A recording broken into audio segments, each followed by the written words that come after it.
Hey, let's go, Brandon. Hey, let's go, let's go, let's go, Brandon. Let's go, Brandon. You know what they saying, ho? Let's go, Brandon. Let's go, Brandon. You know what they saying, ho? Let's go, Brandon. Let's go, Brandon. You know what they saying, ho? Let's go, Brandon. Let's go, Brandon. Hey, you know what they saying, ho? Hey, you know what they saying, though?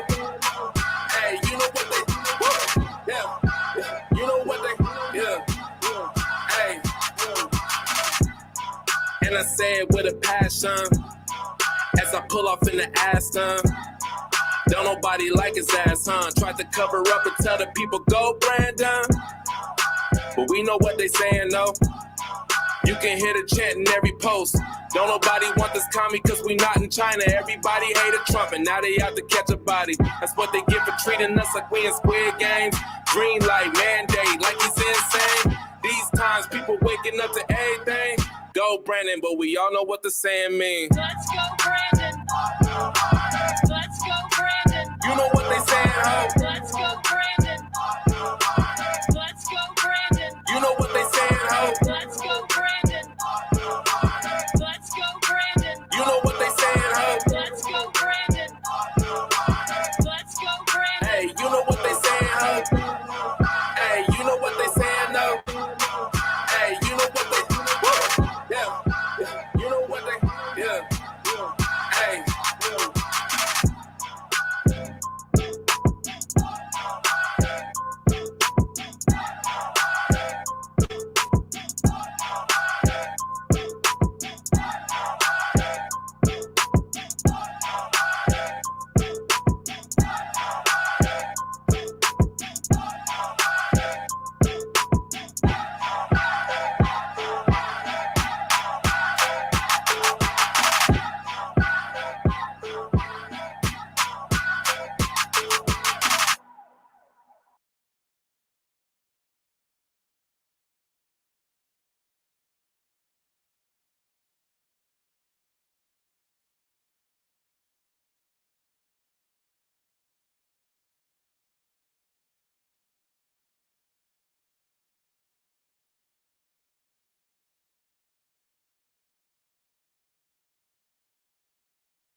Hold on, you gotta see this one. I'm messing up. I'm being slow. But I just caught this, so appreciate it with me quick. You gotta see this.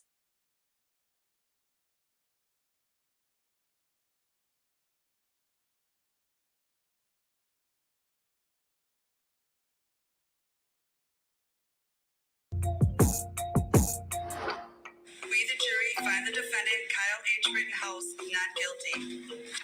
As to the fourth count of the information, Anthony Huber, we, the jury, find the defendant, Kyle H. Rittenhouse, not guilty. As to the fifth count of the information, Gage Bruce Briggs, we, the jury, find the defendant, Kyle H. Rittenhouse, not guilty. Not guilty. Do you feel bad for Rosenbaum? Not really. The mob threatened Kyle's life, he got busy. It wasn't self-defense, man, y'all silly. Y'all just wanna burn the city, but it's not guilty. Shouldn't pop off, mess around and get knocked off. Man, y'all just should've walked off. We are not soft with the side off. We got big sticks, y'all are nitwits. Bring a 380, you will get lit. I'm a Christian with logistics. Y'all are misfits with the lipstick, man. Okay, I just came to paint the picture. Your brains are on the pavement cause you ain't the victor. What is this about? You should have been quicker. You gon' listen now? Too late. Y'all about to make me pull a Rittenhouse. Bring the muscle, pull up at a politician house. Come and take it the 2-way and make you listen now. And y'all just trying to send us to the prison house. This a mission. Y'all about to make me pull a Rittenhouse.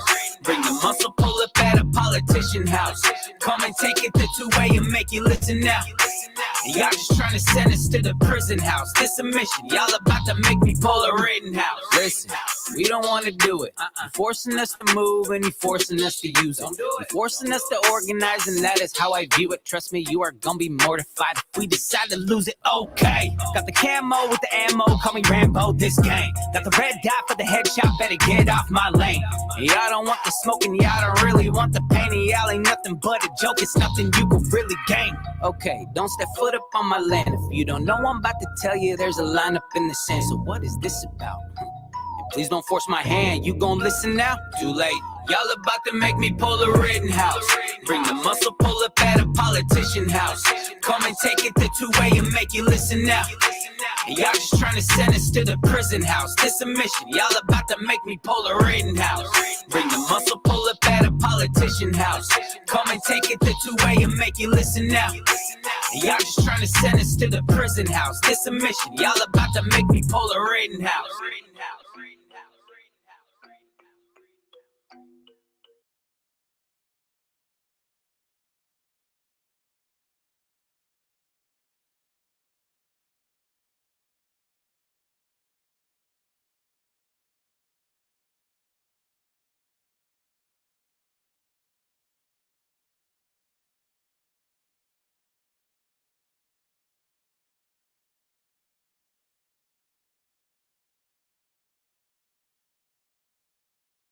I'm pushing all the wrong buttons. Thank you. I'm really fucking up.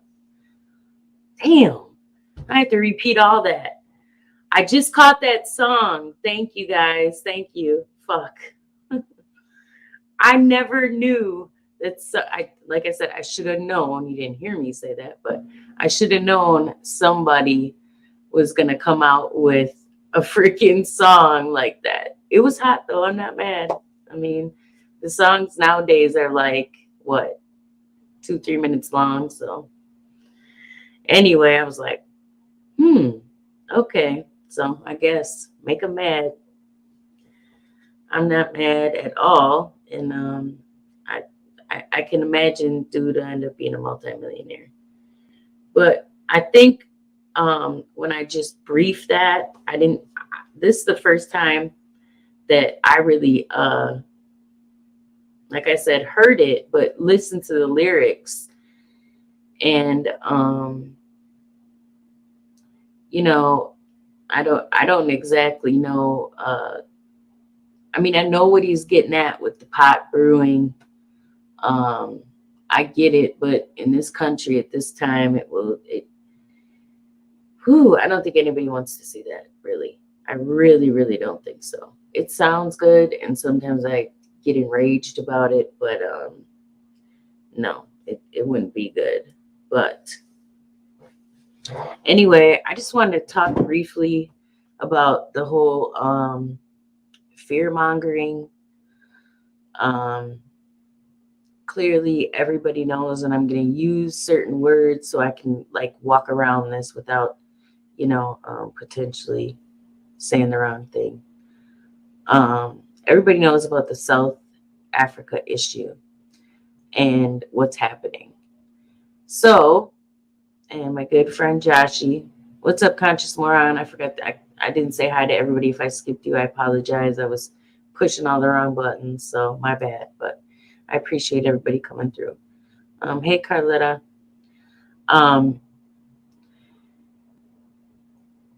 It clearly, yeah, Josh always calls me with the hottest topic. Not always. I shouldn't say he's like a news reporter calling me all the time.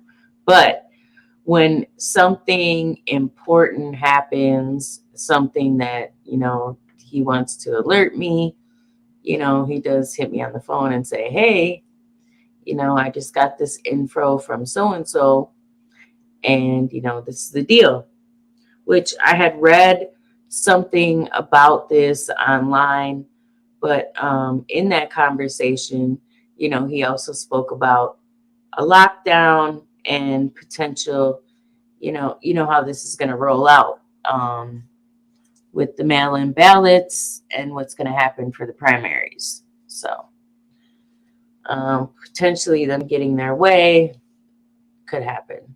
Absolutely. I don't want to speak things into existence. And, when I say the word conservative, because I know there's a lot of different titles people can give each other, right? I'm not, do I think we need a new party? Absolutely. But logically speaking, I don't know if we have enough numbers to branch off and do that collectively to make a difference. And even if we did, we're so far in the game that it's already written and planned out. So to say we're kind of fucked is, saying it nicely, but thanks, Kelly, Ricky too. You guys are funny. I meant to keep hashtagging that. Thank you, Kelly, and keep telling myself thank you. Be appreciative. Let me stop. But I just try to tell the people close to me what to do to just make them a little bit aware. But they get pissy too and comment on my shit. That's why 75% of my family doesn't have access to my social media, because it would be a shit show. But it is what it is. Hey, Auntie, how you doing? Welcome. I'm just talking shit right now, really. I'm actually kind of excited to see what's gonna happen.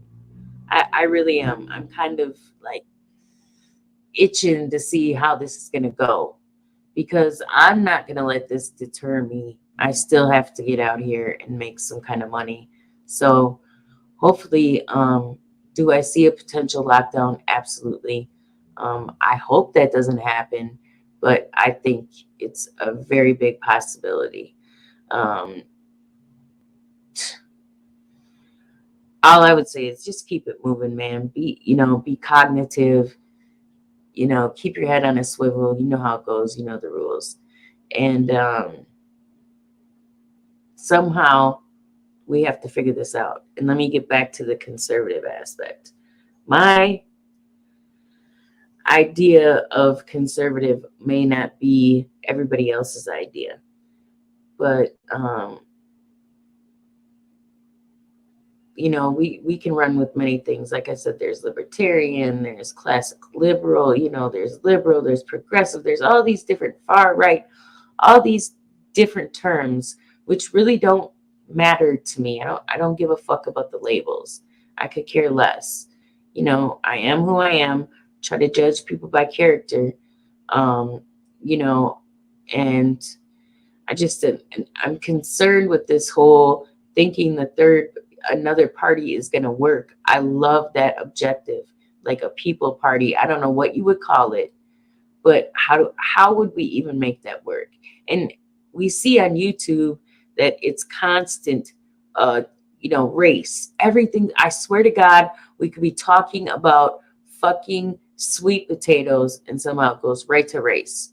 We could be talking about pets, goes to race. Everything fucking veers off and goes to race, which I'll never comprehend why, but for some reason you would think that this country is in the early 1900s, late 1800s.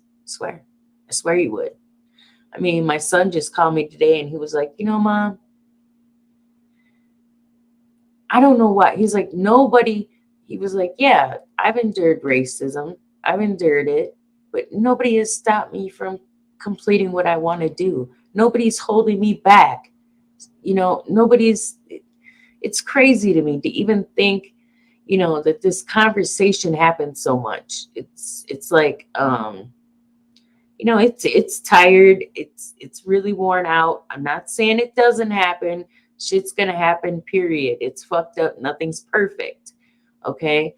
I felt like the Arbery trial gave me a little bit of a step in the right direction. Like, okay, and being in Georgia, in that territory. Yeah. So, and if that turns people off for me saying that, you can leave, unsubscribe, because I'm going to keep, if there's one thing I'm going to do, I'm going to keep it 100. I'm not going to lie. When it comes to that case, that's my stance and I'm sticking to it. people have asked me why I haven't covered it and why Rittenhouse was such a big deal for me. Because I'm here. Wisconsin, you see it? I'm loud and proud, Wisconsin. Yes, because it was here. It's close to me. I'm going to cover the things in my area. You know, sometimes always the popular topics aren't always going to be my topics. Okay, I don't always want to cover what everybody else is covering. You know, we pick and choose on YouTube what we'd like to talk about, or you know, whatever. You know, I'm not how do I say it? I'm not moved by any particular you know, aspect. Yes, I have certain things I'm passionate about. I probably focus on it a little bit more because I've been involved in the judicial aspect of things. But you know, I can't cover everything. You know, and clearly, if you look on YouTube, there's many of people that have done it. Every time I keep saying this, thank you, Kelly. Ricky covered it, and he said it. Ricky Manor covered it. He said it best for me. I didn't have to say it. I don't have to say everything all the time. I mean, do I have to put myself on repeat like a fucking parrot? No, I'm not going to keep doing that. If you don't know who I am by now, I don't know what to tell you, you know? And for every fucking person that, you know, how do I say, wants to sit on their soapbox and, you know, spout their opinion, it doesn't make it fact. We all have fucking opinions, and you know how that story goes. I don't have to finish it. So if you don't like it too fucking bad, I'm an equal opportunist. Anybody can get it. I don't care. I just learned about the word gatekeeping. Like, what the fuck? Gatekeeping? What the fuck is that? Like, this shit, I'm over it. So please stop. You know, typically if you're gonna see me talking about certain things, yes, I do go over to a couple of channels and troll, because I feel like the person that runs the channel is a fucking idiot. But other than that, I try to stay in my lane. I don't want no beef. You know, I'm typically quiet. I try to be nice because I'm not here to attack people. It's all about a message. YouTube provides a great sounding board for a lot of us, where we're able to get out how we feel. And, you know, to somewhat, it's a little bit soothing. So, like I said, it's a great sounding board. And then we met a lot of fucking good people on here. A lot of good people. I hope to create something to where we can all meet up. That would be awesome, and actually record it. I mean, I met a handful of people off YouTube, and it's been nothing but pleasantries. So I can't complain about it. Not at all. But what's up, Nacho? Hey, Robert's girl, Lawrence. How you doing? Yeti, let's go. I kind of stole some of his lines. But I'm going to drop the link if anybody wants to come up. I really just wanted to get on here and vent a little bit and say hi to you beautiful people.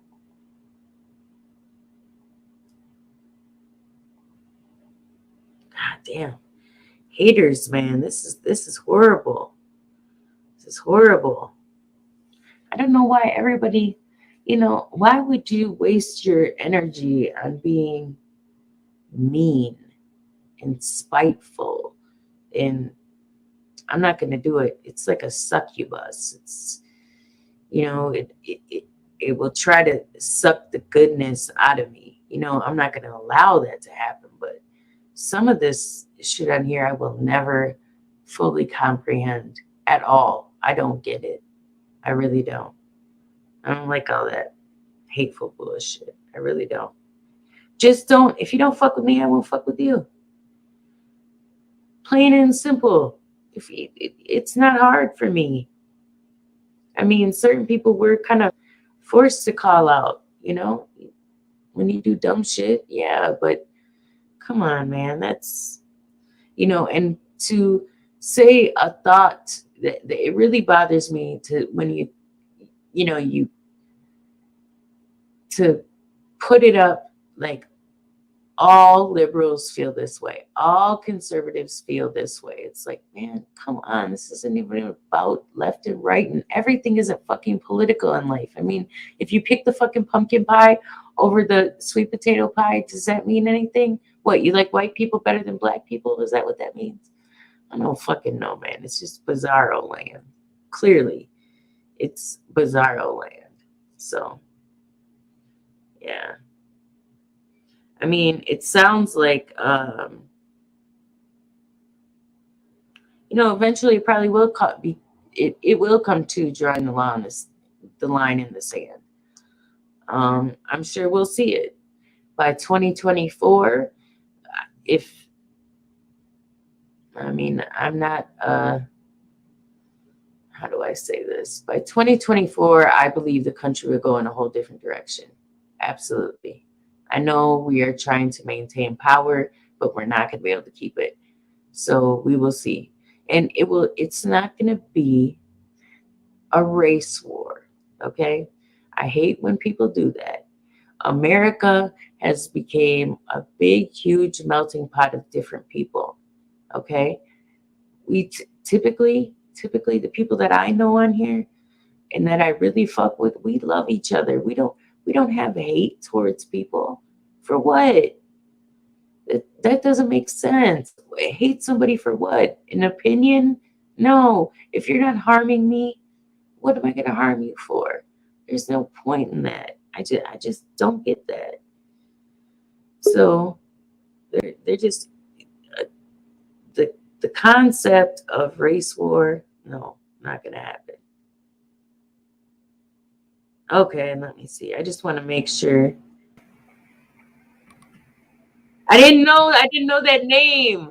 Oh shoot! I put on the wrong one. Oh, that's okay. I didn't know it, and I didn't see a face. I was like, oh, not a porn bomb again. oh, Hey, Joe. My favorite favorite fellow Nazi. Yep, that's me. How you doing? I'm doing good. Yeah. I pressed conservative page. What the hell? That's okay. Ugh. I think pretty much a lot of people know who you are, so it's all good. How you been doing? Well, everybody, this is my main channel, so. That's your main channel? Yes. Oh, okay. I didn't even know that. I had no idea. So did you celebrate Thanksgiving? Yeah, I did. How'd it go? It went pretty good. That's good. Fortunately, my whole family is. Yeah. Well, I shouldn't say mine is 75. We're kind of split in half, but it goes left every time we say don't talk about religion or politics. It goes left. But I've actually been waiting for the smoke, right? So my family's canceled out 2 years in a row. No get-togethers, no nothing. And I've been like, shit, I wanted to go. I wanted to get it. Kick it off. But it's not good. Yeah. I gotta wait. It's just the media's not helping anything. They're horrible. Yeah, I just seen all the headlines. All you see is gaslighting. Man, there's a new, what? Right. It's all pretty scripted. They have all the list of all the names already. Whatever. What are you gonna do about it, though? I think they should be in trouble for treason. The media is fucked up. That and Bill Gates and Dr. Fauci. You Yeah. caught him lying in Congress. How many times? It's like I don't believe none of that shit. Like for example, a census, I can't even tell you the last time I filled out a census card. I can't tell you that. I I can't just either. I don't do it. I could have nailed it voting last year. I'm They like, yeah. cut you out. No, What's up, Trucker? Hey, Brooks. they sent me a mail voting application. I'm like, I'm going in person. Thank you. Oh, okay, got you. But yeah, I'm kind of. I think that was the collective thought amongst a few different, well, the people I talked to that 2022 they already got that plan. They got Yeah, I saw a photo. I think it was on TikTok or whatever. They have a whole list of, because they know they're losing grip on humanity, so now they continue to push this narrative. and as if I feel like some Americans have lost that, right? No, let me see this. Let's go, Brandon. Who is that? I'm all terrified now. Hey, Huckleberry. What? Can you your face don't have to go on the screen, but please show me who you are, or tell me in the chat room who you are. It's Trucker. So, that's Trucker? It's Trucker. That's what it says. Okay. All right. I have no idea. That's Trucker. I'm good. What's up, Mo? How you doing, dear? I know he's at work. Look at that name. Let's go. Trucker, you can unmute. Let's go. I know, right? Oh, I don't think he knows, but you gotta unmute your mic. Yeah, you're muted, bro. I don't have it muted. My fault. I can't give you the beep. I'm home, so beep beep. What's up, Kelly? Not much. How are you? Oh, nothing. Doing good. Just made the kids some leftovers. Well, the one, the second, yeah. kind of being the best. grumpy with what she wants to eat. So I'll let her decide. She's 14 and she is pretty dang good in the kitchen, so she can do her thing. Man, okay, yeah, that's what's up. I raise them right, yeah. How you gonna live without your mom and your dad? You gotta make sure you can survive. Oh, yeah. My son can barely cook noodles. Mine can cook noodles, eggs.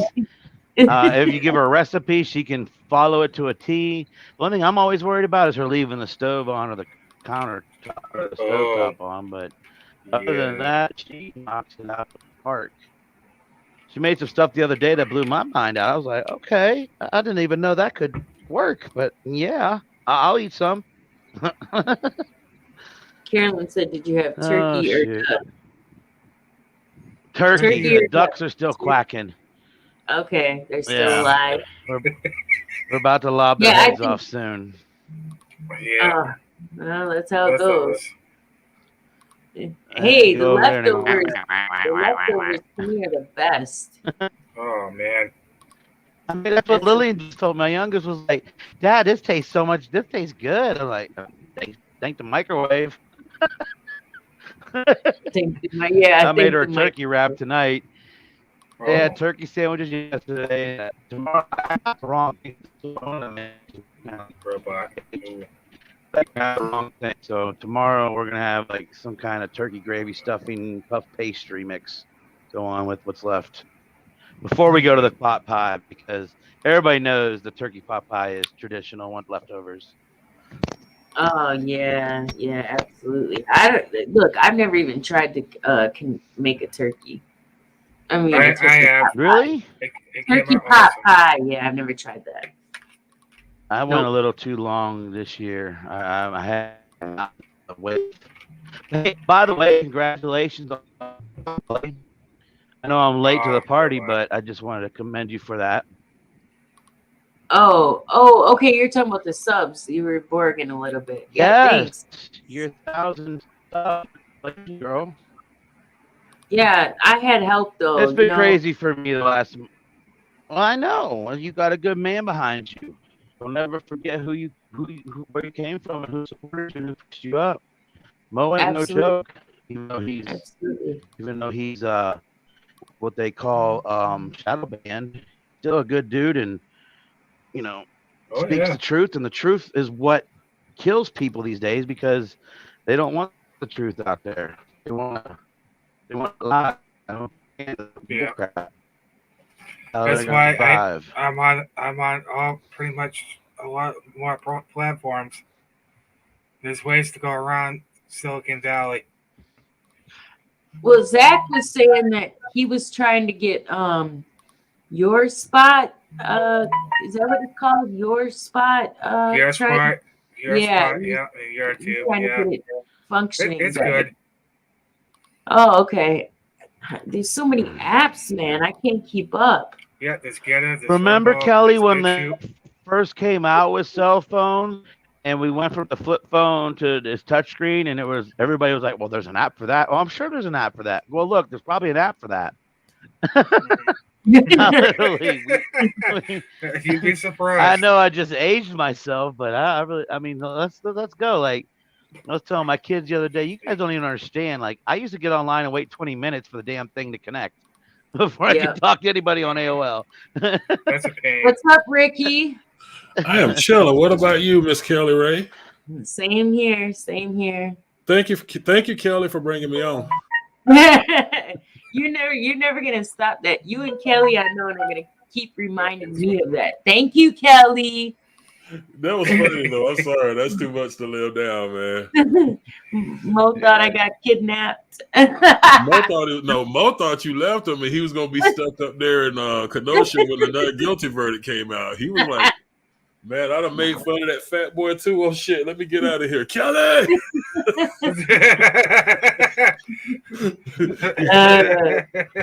I did. That was the look on his face like, oh shit. Yeah, I did move the car. So he probably really freaked out. Like, where'd that? He's like, where's the car? Yeah. He's like, oh shit. He's like, Kelly. Oh shit, Kelly, we can't be playing like that up here. No, even in Madison, when we had an altercation with another guy, similar build, everything same, and I was like, oh shit, I'm looking like we're gonna need bail money.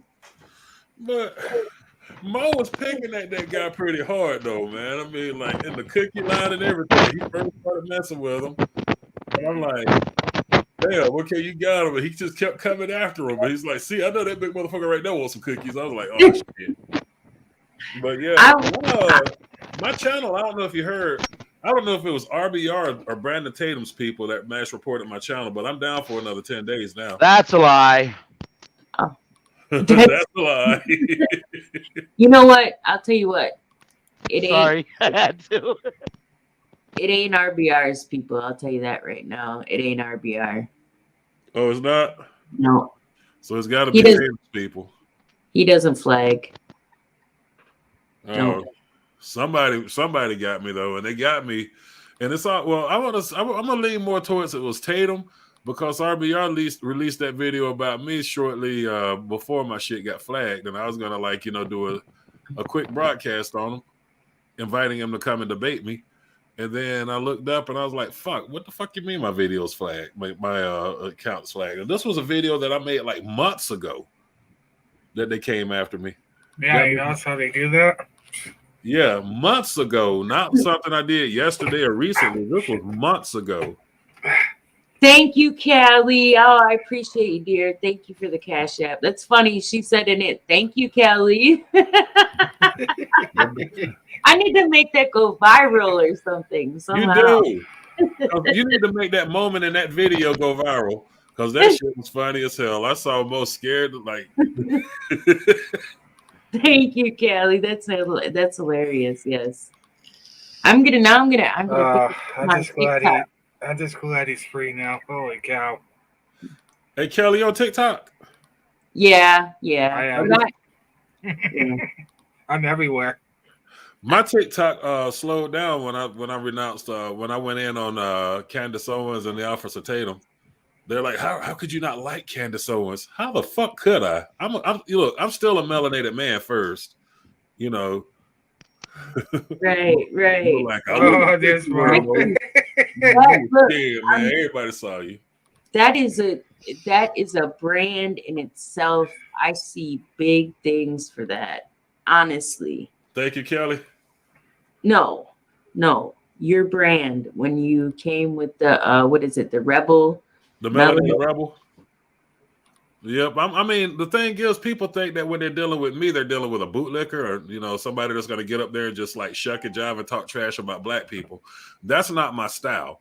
Now, when I do criticize black people, I do criticize a certain class, but I'm not going to sit up there and be like, well, black people need to do this, that, and the third, and then get these damn racist, ammunition, putting bullets in their guns so they can shoot at people. I would kick a motherfucker's ass if I found out that, he used my words to go and attack another black person. That's bullshit, Right. Because that's what they do with Candace Owens. Oh, you ought to like Candace Owens. Well, you're doing the same thing the white liberals are doing. Telling us who we should like because that's who you choose to like. Nah, fuck that, man. Anybody that get down with Candace Owens, fuck them. For real. Black or white, fuck them. Don't come to my channel. You a fucking racist. I really like that classic girl. I hate that happened with her. I really wanted her to get in. She had some great ideas. Well, Democrats, they can't have that. They needed somebody like her, and then she would have been there if Candace didn't attack her. Who would have done some bullshit like that? Oh yeah, that girl from Baltimore. Yeah, she was great. And Candace had to come running her cocksucker talking about her being a stripper and all that other dumb shit. And I'm like, well, let's bring up your past. Let's see if people would judge you by your past, because your past is a lot more horrible than hers. Everybody has a past. Yeah, nobody's perfect. I mean, shit. But if somebody said, "What if Trump chooses her as VP?" Then I'll say, "Fuck Trump too." You know what I'm saying? I would put Jim Crow Joe over before I put her ass in office. At least Jim Crow Joe hides his racism a little bit. This bitch is all out with it. He hides it a little bit. I don't follow her, so I don't know. Like, I don't keep up with her, so I've only heard little things here and there. Jim Crow Joe can hide behind the fact that he has dementia. This bitch is like young and able and fucking knows exactly what she's doing. And, I could see if she was in an area where she dealt with, black people, but she doesn't. She's on Fox News stages and around white people all the time. How the fuck you gonna speak for black people and you're around white people all the time? Like, come on. Do they ever get in the inner city, Ricky? Do they ever walk outside of the perfect world? I mean, this is why I poured my support for the South Carolina Tea Party. They wanted me to take Blexit into some of the most fucking dangerous places in South Carolina and try to get black people to. I'm like, nobody, we're not members of Blexit. I'm not going to put on their shirt walking into some of these dangerous places telling them, hey, we're trying to reach out to the community. I said, why don't you do this? Why don't you go over there wearing a Blexit shirt? Why don't you go over there and talk to these people, and I'll sit back and watch it. When they're done with you, I'm gonna dial 911. Oh man. See, I don't even know too much about the whole about Blexit. I don't know a lot about that either. It's supposed to be like this outreach to get black people to exit the Democratic Party. But a lot of black people are already outside of the Democratic Party. But you don't patronize black people that are in the Democratic Party and say, get off the plantation. I mean, come on. How much more fucking racist can you get? And then you got these white people saying the same shit. Yeah, blacks need to get off the Democratic plantation. Like, if you don't get out of my face with that bullshit. I think that Ricky, I think that became more of like a tagline. You know what I mean? Like Yeah. people kind of like just kind of passed it around and it stuck. Like, you know, it just was something like, yeah. But I hear what you're saying though. I mean, go to any black person to be like, get off that Democratic plantation. Now, I could get away with saying that to other black people, but you know, that's just the way our culture is set up here. You know, I can't. What is it? I can't. I don't have to agree with it, but only thing I got to know is that it does exist. It is a double standard, and I don't have to agree with it. But you know, one thing I better acknowledge, which could be life or death, literally, is that it does exist. Unfortunately, but you know what? It doesn't matter where we go, what we do. It's gonna happen. You know what I mean? Either way. And I know people try to say that they have this logic, like, well, it's only a prejudice thing. It's this, it's that. It's this, it's that. No, it is what it is, and people like that are always gonna exist. I say I'm an equal opportunist. I don't give a fuck what you look like. If you fuck with me, anybody can get it. Yeah, I'm fair. I feel that same way too. That's why I say when on TikTok, a lot of the people are pulling, you know, they don't want to follow me anymore. Like, that's supposed to hurt my feelings. I'd rather them not follow me, you know what I'm saying, than to sit there and try to entertain their bullshit. I'm not going to do it, you know. And I'm not saying that I'm team, you know, black community, because I'm not. I'm team America. And if we're going to get anywhere further in America, and we're going to further our agenda as becoming a free and sovereign nation, then both sides got to put the racial shit behind them. Oh, absolutely. I feel the same way. I'm American first. Right. I don't even have a race loyalty. You know what I mean? I'm not like, oh yeah, I'm white first in America. No. I don't have any loyalty to anybody. America, like you said. But other than that, what are y'all going to be doing in the future as far as, like, you know, campaigning and whatnot? Because I see you guys got like cards branded for your channels. I don't even know. I'm thinking about doing that. I figured out the district here. I'm thinking about like going the alderman route right now. I don't know about the YouTube thing, but I'm kind of thinking about putting my toes in the water a little bit. Because I do want to expand the Melanated Rebel News Network and actually have people like broadcasting on there 24 hours a day, pretty much. Because everybody that watches my show have different work schedules, and my work schedule is like from, you know, I start my shift, what I do, because I got to get my California claims out the way too. So I strategically set my work hours up from like 1 till, let's say, 5 o'clock. But next week that's going to change because I want to start doing mornings. You know what I'm saying? Morning broadcast. Because it's a lot of people in the morning. So that way you and Mo, y'all do y'all stuff at night anyhow. And I could give y'all the login to the site and y'all could simulcast like from the website there as well. And like having a couple of other people. I got Queen Reynolds. I want to get her to do like the second shift. You know what I'm saying? So that way there's always something going on there. There's always some momentum there. And I think that, you know, news networks like what we could put together would be way more profitable than this lamestream shit that we have now, because you're actually hearing the news from real people that live in the real world. We don't. Yeah. I even told Mo I told Mo, I'm like, man, that is a great, I mean, that's a great idea, right? It's independent. You're not, you know, it's actual footage. I think first of all, I have a love for people. It is what it is. People say, well, you're better than me. Well, I can't help it. Whatever it is. I just like people. I like to help. I like to be out there. I like to talk to people. You know, I'm not the one to judge look at that crackhead. Look at that prostitute. No. You know, I've even had to catch myself because, you know, everybody's got a story. But the bottom line, what I'm getting at is that, I'd love to get out here and talk to the people, you even educate myself further, right? Because I don't know everything, and I want to know more of how this works, you know?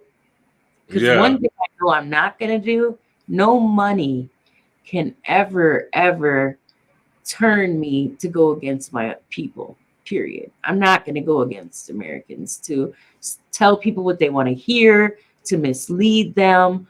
I'm not doing it. So Exactly. independent is perfect to me. I don't think I could ever join some type of mainstream media ever. Well, there's a local radio station here in Charleston, right? And Mm-hmm. basically the broadcasters, they pay for their own spot on the air. I'm like, how do you do that?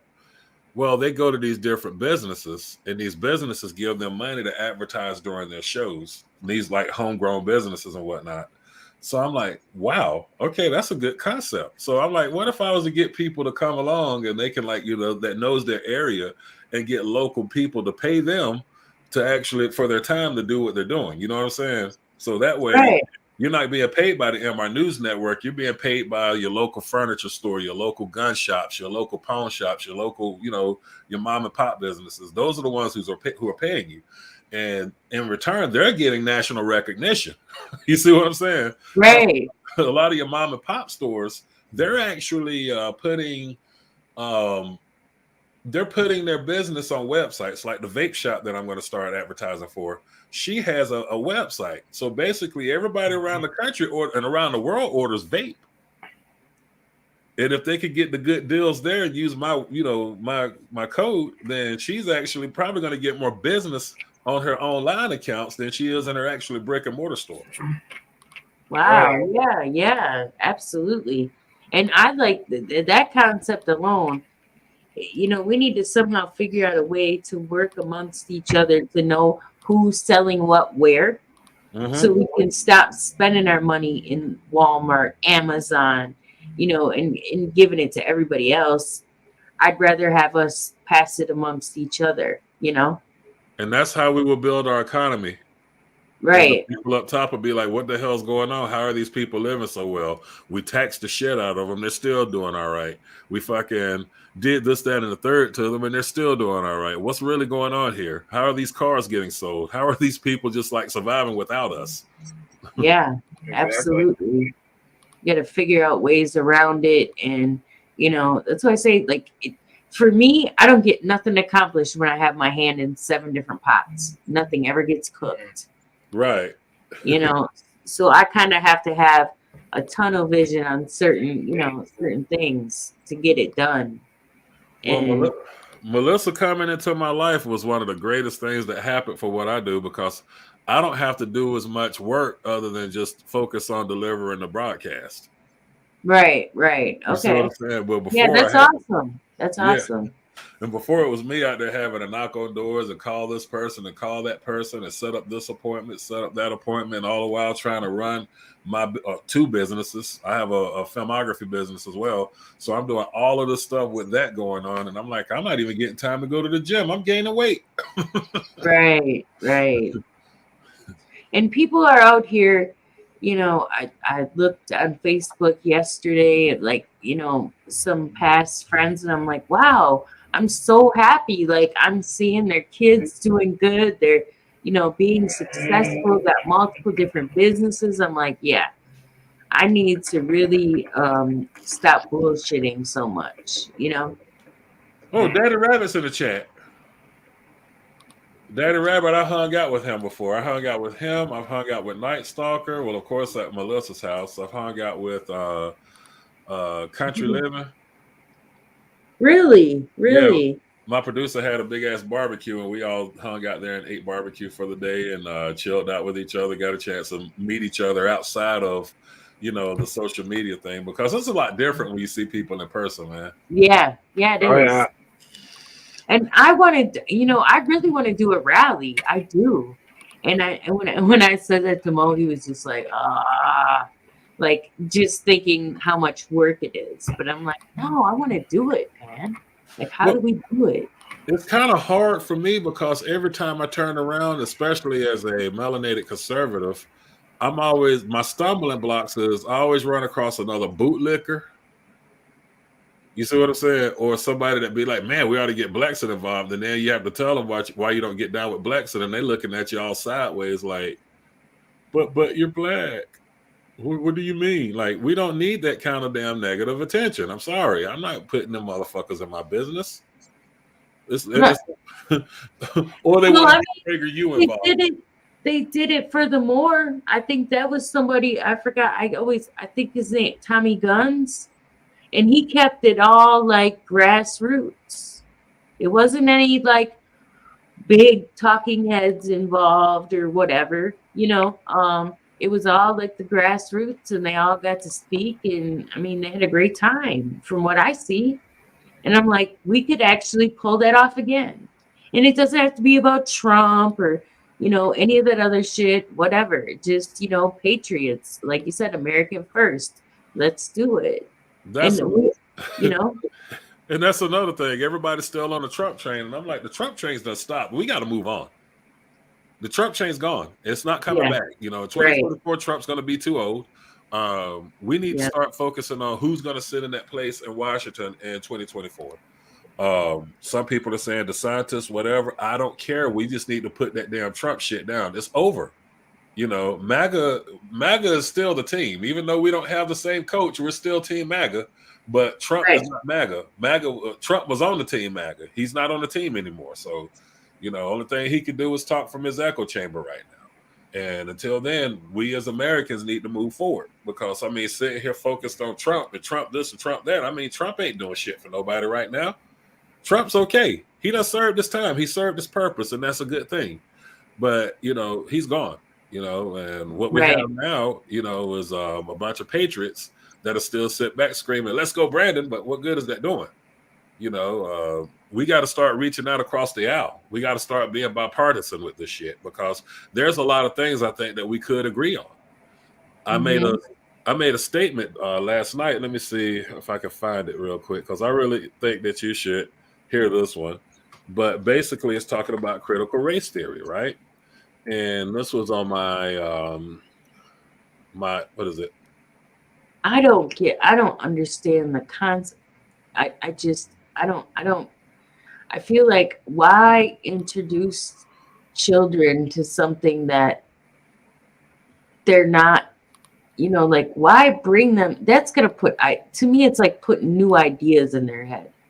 Well, those are old ideas, but like, this is what I said, and I was like, critical race theory. Let's see how this is anti-white racism. We don't want to talk about what happened in the past as far as race relations goes, but it's okay for white racists to pay black conservative commentators such as Candace Owens, Brandon Tatum, and Jesse Lee Peterson to say the racist shit that they wish they could say. Did I get that right? You say, ouch. Yeah, ouch. Yeah. So when we get to talking about critical race theory, if you don't want us to talk about race anymore, then get your fucking pit bulls that you put out every time you want to say something racist. Lead, you know, because the only thing they do is stir the pot.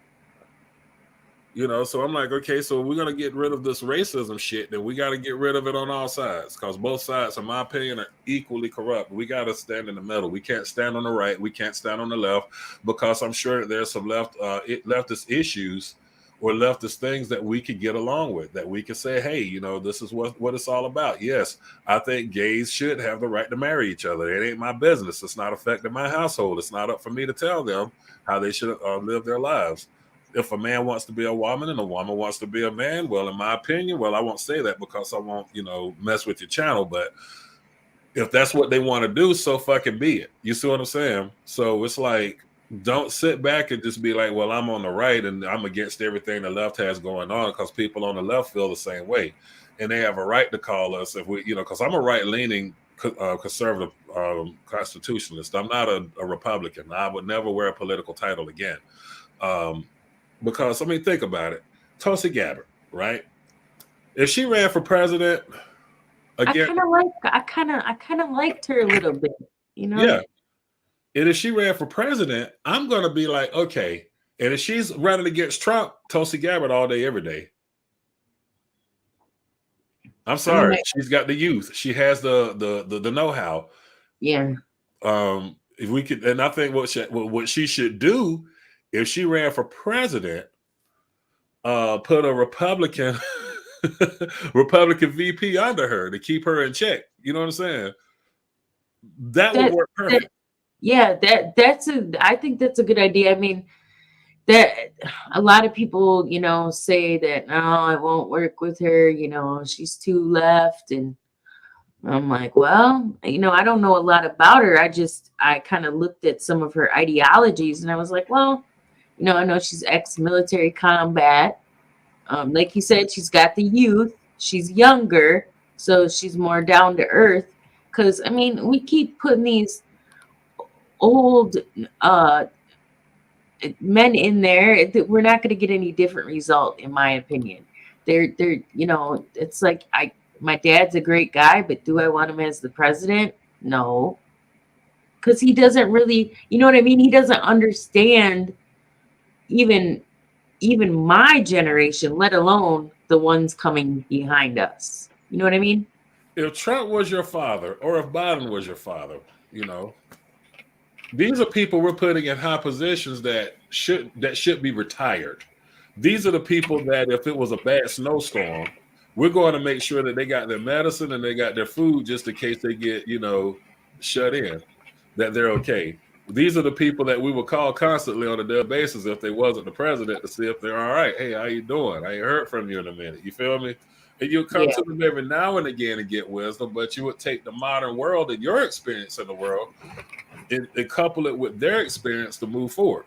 But you just don't put all that power on one person. I mean, I'm gonna be honest. Trump was an idiot too.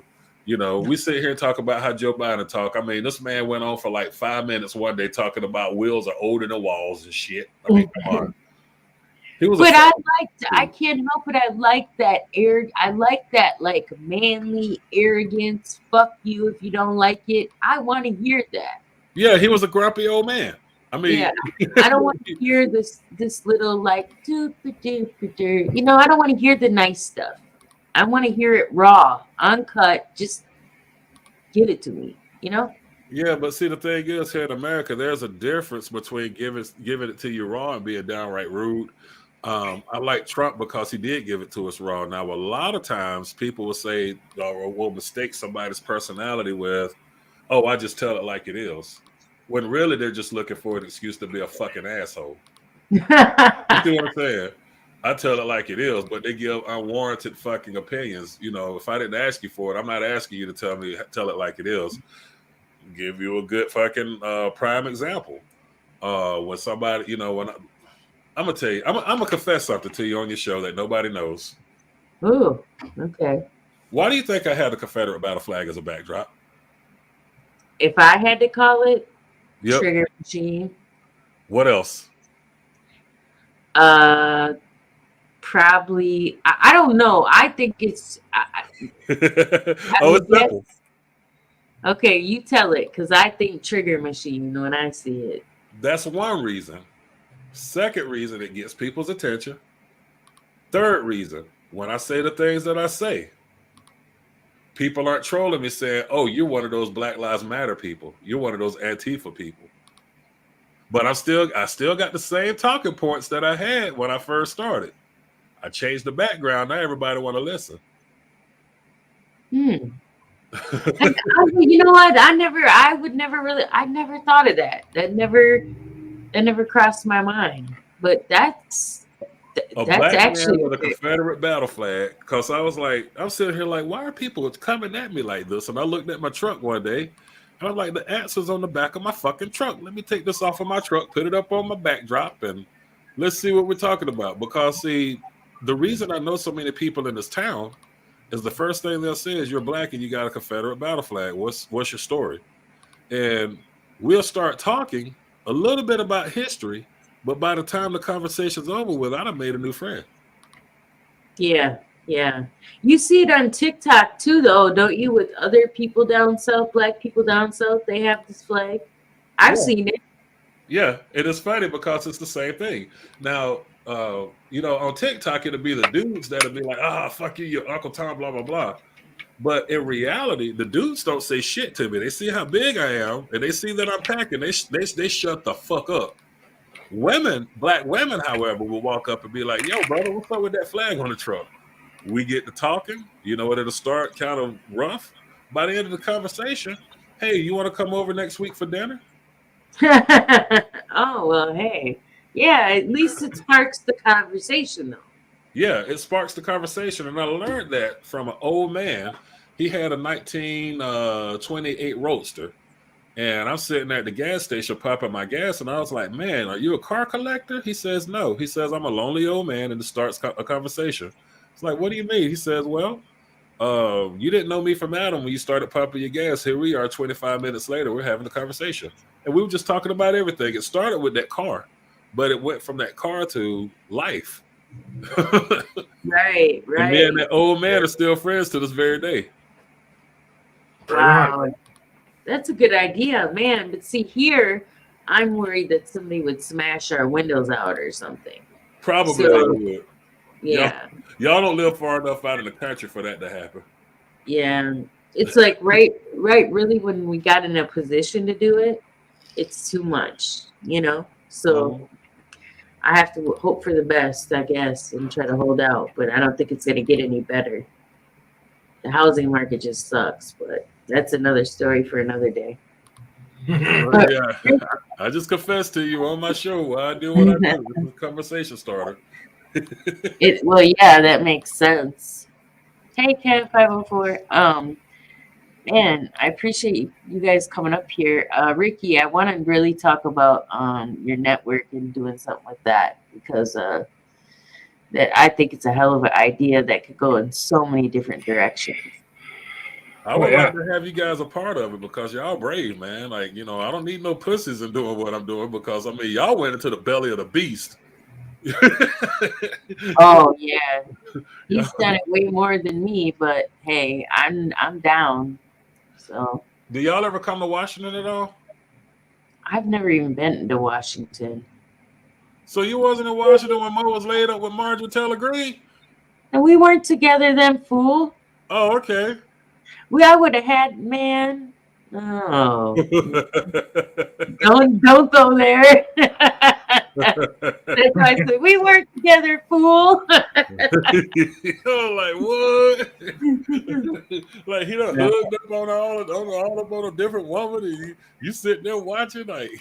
No, I seen that energy in the video. I was like, but that's before me. Ain't shit I can do about it. You know? You and Marjorie Taylor Greene would have had some words, huh? No, I don't argue with women. I would have took it to him. Really. I mean, I would if I got in the scenario, but something like that, no, he's getting in trouble for that one, not her. I actually made a statement today joking around saying, well, maybe I can be the next Marjorie Taylor Greene. Just joking, because I don't want to. I'm way too I think I lean a little bit too left to be somebody like her. Because I still want to help the people. Like when I look around outside, I'm like, we can make this empty lot into a garden. We can build there. We can take this one down. You know, I guess I'm too community orientated. You know what I mean? There's nothing wrong with that. No. Yeah. So I don't think it's a bad thing myself, but some people don't like that, you know? Well, we affiliate too many needed things with wokeism.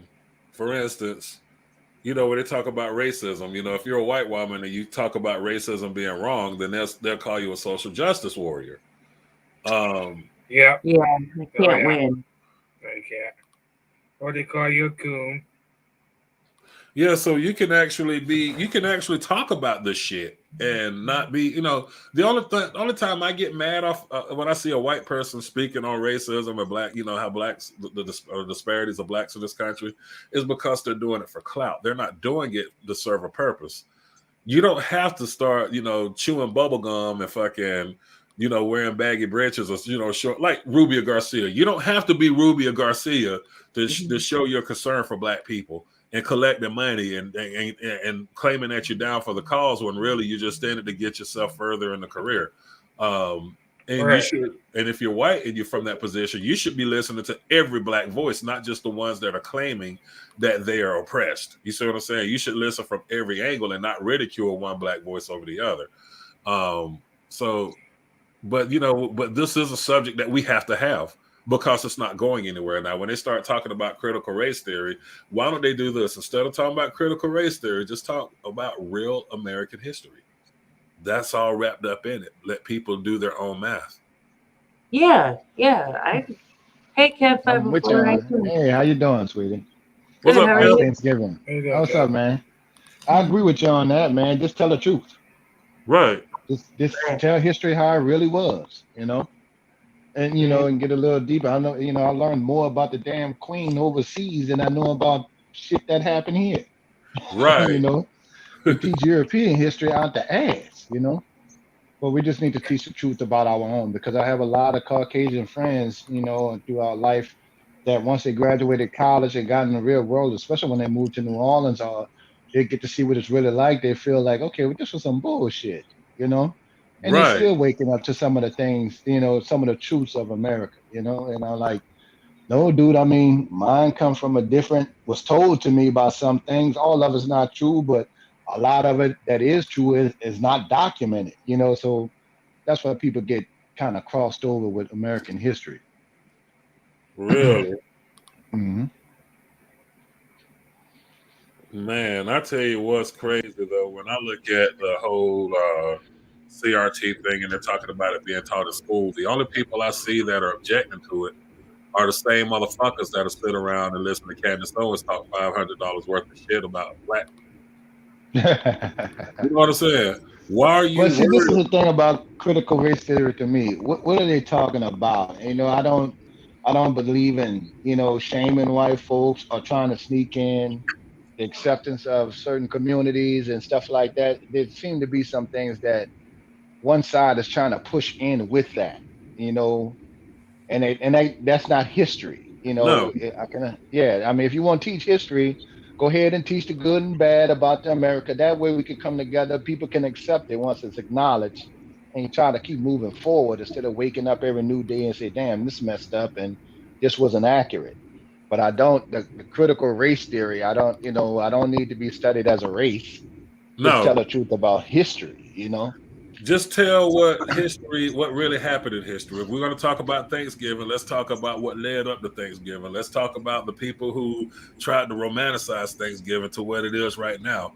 If we're going to talk about slavery, like with the Confederate flag, I love it. I love the flag, but I'll be forthcoming with the information. The South was fighting to preserve its slavery. People say, well, it wasn't just slavery. No, it was. That was on the articles of secession. All right. So, yeah, but at the same time, that's still a part of American history. Now, today, the flag stands for something different because, it no longer represents a nation. It represents a region now. And it doesn't represent the politics of that region. You got to be forthcoming. And we can't be like, well, slavery was over 400 years ago. No, we got to be honest and open when we say that some of the disparities that we see nowadays led up until all the way up until the 1970s. And the effects of the 1970s has effect on the way things are today. So we got to make sure that when we're talking about American history, that we're being accurate in what we're saying, and we shouldn't hold our tongues because certain people don't want to hear it. Right. I agree. The only part I don't like is the attacking, the ad hominems. You know what I mean? Yes. Here's my thing with the flag. My thing with the Confederate flag is I do know people who are not racist who take pride in the flag because they're Southern. I do get that, and I do get that some of them ancestors fought in the war, and they ancestors did not have slaves. They were just their frame of mind was fighting for freedom or whatever the thing was, the separation or whatever it was. Or succession from the North. Yeah, and I do get the pride that they take in it. So I don't always assume someone carrying the flag is racist. But in my mind, I do know the Confederate battle flags. Before 1942, when that particular one, the complete stars and bars was raised. and that had look racist connotation, you know, the racism to it. You know, when they raised that, it's the problem is that you get racists joining in with that, and it's hard to decipher who's racist, who's not. So it just became that kind of symbol. But I do get it. But Do it you know is what what you it just is. described? Mm. The modern day conservative movement. Mm-hmm. And I'm gonna tell you why. Because I'm a conservative through and through, and you don't know who's coming for you. I mean, because when I run across other black conservatives, I'm very skeptical. Mm-hmm. And the reason why is because I'm a vet them before I get personal with them. If they get if within the first 5 minutes they start talking shit about black people, I'm done with them. Mm-hmm. Those are the ones that would sit around a boot. But most black people were conservative. We are still before, right? We were raised conservative, and I tell some people, listen, we raised with good old Christian values, which is a form of conservatism, that kind of thing. There, we changed over to voting Democrat and kind of left that, after JFK with MLK, and they promised for the voting rights, and then we voted Democrat. That's why I'm asking, and we just always continued to vote that way. Other than that, we didn't vote that way. No. I tell people that, and it was for a cause, because that was the only party at the time that was willing to openly admit that we go ahead and try to give you some voting rights. Other than that, that's pretty much it. Both sides are pretty much the same for me in this country. But as far as conservative, I don't believe in expanding Section 8 and all that kind of thing. I think that's counterproductive to black people. I lived in New Orleans and I've seen it. It naturally, people just get adjusted to the system and stay on it instead of working their way off it. If there's a difference in different cities that I learned, especially after Katrina. The system in Louisiana is set up where you just go be on it.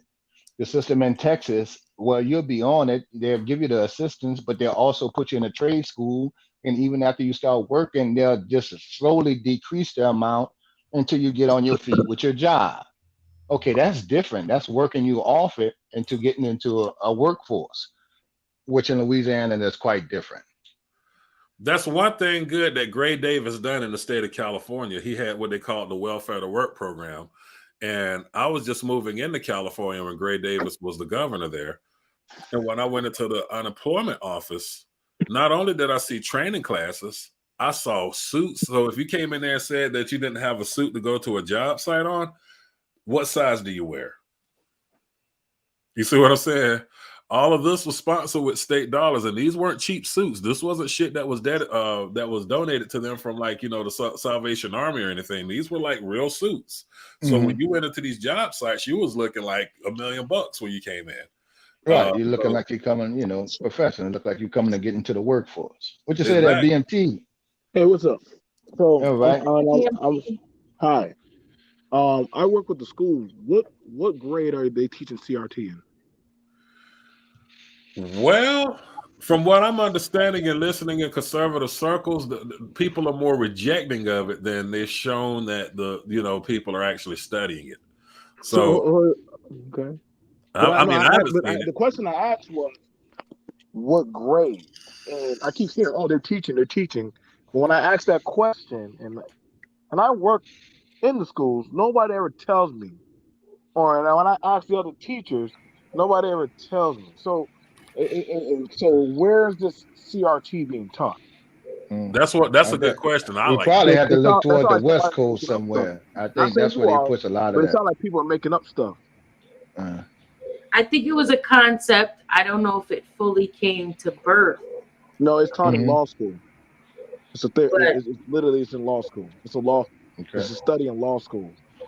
So I know where it's taught at, but I went to criminal justice. But see, when I hear the talks about it, well, are you going to teach CRT? So if they were to teach about the Red Summer, would that be wrong? No, and I also think if they're teaching it in a college setting, I mean, anything you get taught in college, you would have to have the discernment to know what you're going to take and what you're going to leave.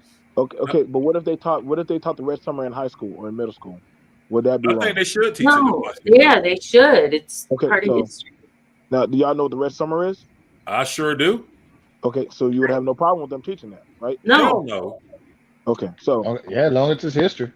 So okay, so What? as long as it's history, which no one should have a problem with, then there should be no problem with them teaching. Okay, so this is what happened. These blacks got massacred, X, Y, and Z, and they got butchered. And literally, this is why this lawsuit is going on. What is going on right now? There should be no problem with that. Correct? I don't think I so. agree. No. All right then. So there we go. That right there would be literally. And so it wouldn't be a theory if you're just telling people actually, hey, like, when you're telling people actual what happened. But then if you start telling people and it makes you feel uncomfortable, like why do we have to talk about it? That's the past. Like why not? I gotta hear about Jews. I gotta hear about everybody else's goddamn past. So I can't talk about what happened.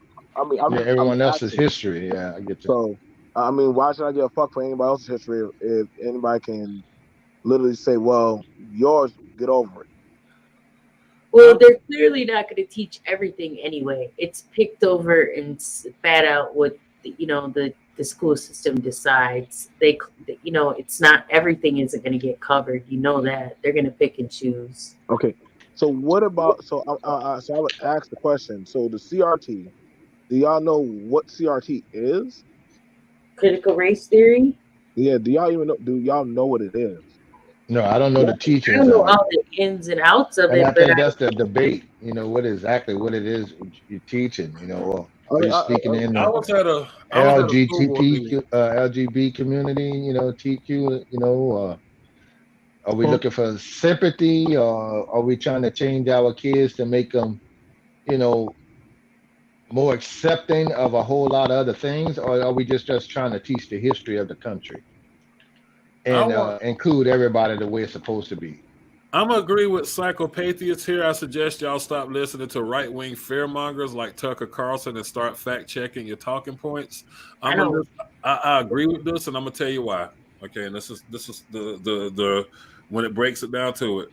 Every school board meeting I've been at, every fucking Tea Party association I've been at, and they start talking about critical race theory. I want to know exactly what does the lesson plan look like. Nobody could tell me. They say, Right. oh, it makes white people feel guilty. No, it's not feel guilty. It makes white people, they want us to have white guilt. And I'm like, whoa, wait a minute here. But what is it that what's the curriculum here for this critical race theory? But I noticed that anytime, and I've been through this over and over again, and this is some of the things that I face on the right, especially in these Tea Party meetings, when you start talking about race, oh, that's communism. That's communism. Mm-hmm. But Candace Owens can get up there and spit this one little phrase that Malcolm X said about the white liberal. And everybody's like, see, she knows what she's talking about. But they don't talk about that other phrase that she said about the white conservative. Right. Okay, so here's the thing about it. And like I said, I want y'all to understand, like, take this, but I'm not, what you see is what you get. I don't bash nobody about anything. I rightfully respect anyone. If you shoot straight with me, no chaser, I'll shoot straight with you. That's fair. So, and y'all were honest about it. Because whenever I asked that question to anybody about, so tell me the teachers. Well, my friend, no, tell me the teachers. Tell me the lesson plan. Because you can't tell me, because it's not in any school curriculum, because there is no lesson plan for it. There is none. It's literally taught in law school. You can ask you got educators down there right now, like Lady T, like will tell you, like it's taught in law school. So when they were going over about studies and statistics on how certain demographics move, on where they go, and how they do certain things, which literally got debunked, or some things even got relooked at. Say, hey man, you can't do that. That's discrimination. You know what I'm saying? Hey, those Irish people, you know what I'm saying? Whoa, stop doing that, man. Hey, them black kids over there, whoa, hey, y'all not supposed to be, that's against the law. See, that's when the civil rights start banging in with the critical race theories is, hey, people were making theories about certain races and also putting up certain algorithms of how they were doing their mandate of crime. So I'm not banging against it. That's like me saying, that's why some asshole would say, was Tulsa even real? Was it even a real place? What the fuck? Literally. Wait, who asked that? Well, that bitch ass random bitch Tatum. Oh, you got to see my video I did on that one. So he asked if it was real. He asked if it was real. He had it was the last I seen that video, he had over 252,000 likes. Oh, I bet. That's 252,000 racist people in this country. So hold on now. So when y'all want to have the conversation, and this is listen, I done served this country as a soldier, but you can't ask me to have that same type of energy when something of my American background gets stepped over. But say, hey, you're an American. So does my American heritage get looked over? Or is it American heritage included altogether? I can respect you. Hey, man, the same way I got to remember about fucking goddamn the shit that went over with Jews in the internment camp, or the Japanese put in the internment camp, or shit happened down there, or the peach groves where they buried so many black people and told the peaches that bloom for that you can't eat because they're poison, because that's how many dead bodies are in the ground. See, there's all kind of shit. That's, you know what I'm saying? And I feel like, hey, like, don't overlook that type of shit, man. Listen, history's not pretty, man. It's not. And it's not no little fairy tale from Charlie Brown. Like, I know a lot of people, oh, here we go, BMT. It's like, and I hear a lot of white people say, here we go. So, dude, don't give me that we're all children in God's eyes, but then what I talk about, now all of a sudden y'all don't want to hear about. But then you want to say we're all the same. I don't see color. Well, fuck you. Because if you don't want to hear about what happened to the other child in the house, then why should I give a fuck about anything that if the house burns down? This is why you get the anger and why there's like, well, we need to come together. No, we're not going to come together until we can be honest and have realistic talk. I respect Dave Chappelle. Like, hey, I'm not going to bow, but I'm willing to have a conversation. Same thing with anybody. I'm not going to bow. I pay my taxes. I believe in Second Amendment. I believe you can choose your path, but don't tell me my shit is in a sooner. Now, the critical race theory, it's not, I'm telling you right now, it's not being taught in school. It's not. It's not being taught in school unless they can actually show us the teacher that is teaching that, which they have yet pulled a teacher up yet. They have never shown a teacher. They've never shown a school book. I challenge you, Ricky. I challenge you, Kelly. I challenge you, Kev. Ask any teacher right now, hey, who's teaching critical race theory? They'll say nobody. I mean, yeah, I was trying to text my son, but he must be asleep because he ain't responding. I challenge them. Y'all won't be able to find it. You won't be able to find any teacher in from first to kindergarten all the way up there to goddamn 12th grade. They're probably starting to get more detailed now, saying, hey, maybe we might want to start talking about some shit more in depth, which is not bad because we already understand the kids are getting stupid. But we got to get more in depth, and if the kids are taking actually more interest, in, hey, you know what? This is actually making me rethink a lot of stuff. But oh man, like that's contorting their mind. So are you afraid of kids thinking and actually hearing the truth, or do we want them to be pussyfied? Like you can't have it both ways, man. You're going to either tell the truth, don't tell the truth at all. See, I walked out of the Tea Party meeting on Wednesday night. I was getting ready to hit somebody. And they were like, what's the problem? I was like, y'all sitting here talking about this critical race theory, you know, and that's all y'all focused on. I said, but when I brought up a certain subject just 3 months ago, y'all were like, no, we don't need to hear about that. We just got to move past it. But it's okay for you to tell me that because I'm black, you want me to go out there in the community with a fucking Blexit shirt on and work with, you know what I'm saying? Like, no, I'm not doing it. I said, first, I'm not part of Blexit. I don't deal with Blexit. I don't deal with Alpha Tatum. I don't deal with Candace Owens. I don't deal with ABL. Fuck that. I said, but y'all sitting here talking about this critical race theory. Why don't y'all take y'all white asses down there to these damn hoods and talk to these black kids about your thoughts and go talk to their parents and see what happens. I said, I'm gonna sit on the sidelines, and when they're done with you, I will call 911. I've done it, Ricky. Like I said, man. Like I said, I'm listen, man. As long as y'all know me, like I bust my ass just like the rest of y'all, and I work hard. If a Native American want to talk about his history, or a Hispanic, or a white person, I don't mind hearing y'all, but don't make it seem like when here go that Black life.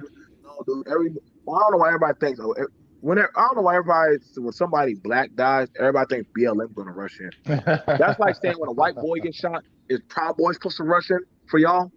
Do Y'all we? got, Do you hear? Do you see that though, BMT? Do you see white people marching down the street? I don't see it. I'm not gonna do I'm it. just saying. But to be fair, Kelly, some people be saying that dumb shit. Well, when a black person died, BLM supposed to show up. Then I'm like, well, show me the Proud Boys whenever one of y'all gets shot.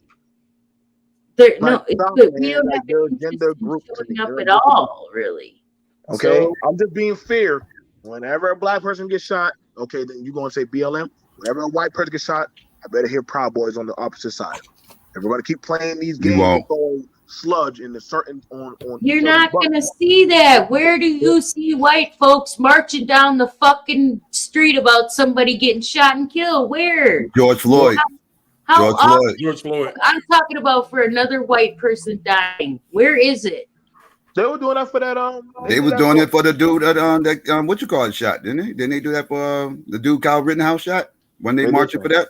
Yeah, they marched for him, and also for that girl in Florida, the crazy bitch that killed her daughter and had that long ass trial in Florida, and after a while, I started talking about molestation and all kinds of shit. Yeah, and I was like, well, goddamn, like, what the fuck? I don't give a fuck about her either. Where does all these emotions? See, this is my issue. Where does all these emotions it was the little girl, I think, that got killed and the mom beat Which emotions are you talking about? I'm just saying, why does everybody get all emotional about everything? I don't give a fuck like the Rittenhouse thing. I don't give a fuck about them two guys that got killed. Sorry, don't care.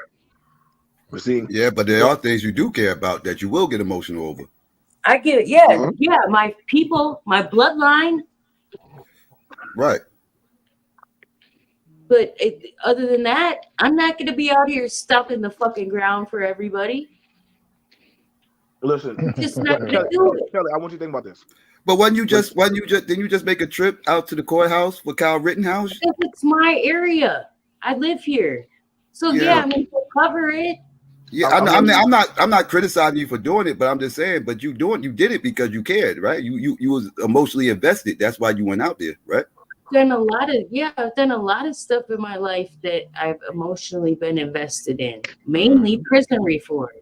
But no, again, I'm not saying that the judge. I was just saying it like I was just pushing back a little bit. That's my area.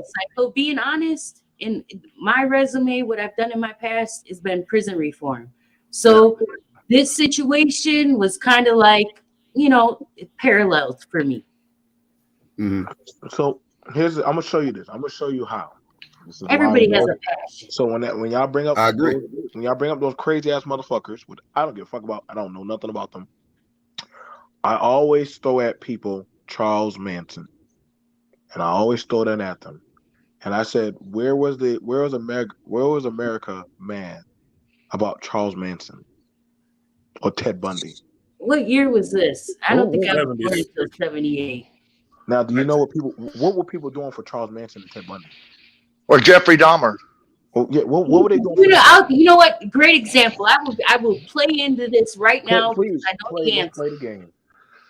Jeffrey Dahmer. This is what happened to him. Jeffrey Dahmer was in Portage in prison, right? He wasn't supposed to be in general pop for a reason. He requested it. He wanted to go to GP. And guess what happened? Right across from the fucking guard station in the bathroom, his worst nightmare happened. And the guards looked the other way. Would you call that suicide by prisoner or something? Because they say people will go out do something crazy so the police can kill them, and then they'll say that was suicide by police. Would you consider this a suicide by prisoner type situation? Basically, yeah. Because he requested GP, and that's dumb, But see, here's the thing about it. So a lot of people are still in prison. They'll go to GP before they really. It depends on the jail if they got to go to isolation or not. That's really hard time. That's a mental thing there. So I'm not sure. Maybe he thought he could take his chances. So here's the thing about it. So when I brought up Charles Manson and Ted Bundy, they had fan clubs. They had people hanging outside. I'm sorry, but y'all, we're not going to skip that. Serial killers in this country, depending on some of them, they get fan club. They get people that literally go out there and march around and say freedom. They need to be in the nut house, or they need to. But I'm just saying, when people say, "Hey," when they say, "Hey," those people there to die, then there's going to be another group on the other side saying, "Hey, nah, I want them out. I want them out." Some people thought Dylan Roof didn't need to die. Some people didn't think the guy that shot up the theater up there in Seattle, they didn't think he needed to die. That was in Colorado. Yeah, Columbine, Texas. Right. So I'm just saying, a lot of these serial killers seem like they all get interested. When I hear people say these two guys, I didn't give a fuck about them. I don't know who they are. I just know how the American system and how people's minds work. Like I said, I watched them girls out there wanting to have a serial killer baby. I didn't hear nobody say, "Oh yeah, they gonna always have something like that." So they had the serial killers, Ted Bundy, Charles Manson, and they were on that. Women love Ted Bundy. Oh, they love that motherfucker. He was good looking, charming. But the same with the Night Stalker, Ramirez. Kelly was out there too. Well, here's the thing I wanted to put out there too, real quick. Now, when we're talking about like the whole Rittenhouse thing, when that first happened, right? I was under the impression, and this is the way the news reported it to me, and I was under that impression that he just came out to a BLM rally and just started shooting up the place, right? That's what I learned in the first night, or that's what it was told to me in the first night. Now, the next day, when a gentleman says that's fucked up that they're taking his Patreon down where he can't get defense, I was like, about fucking time, because Dylan Roof is the most wealthiest man on death row because people are donating money to him. This man made millions. What? Oh, really? Yeah. What? Yeah. Hell yeah. Yeah, they gave us that money to him. Yeah. They're trying to. Listen, if they taking the birth, they even took a. And it's coming from people with real money. This man raised ridiculous amount of money for his defense. Y'all know how much Dylan Roof is George worth? Zimmerman raised money too. All these motherfuckers. So this is why I'm saying, when I hear things, I look at these things. Thank you for. I respect you, Ricky, on how you brought that up. So it's like, it's hard. Mind you, that was my stepfather's church that got shot up. You feel me?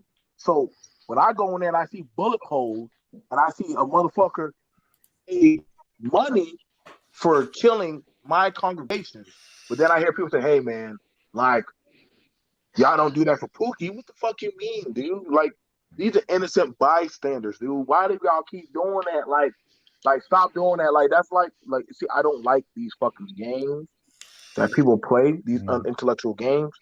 Like, it's like, hey man, like, you dehumanize certain talking points to validate other talking points, and that's when I get pissed off.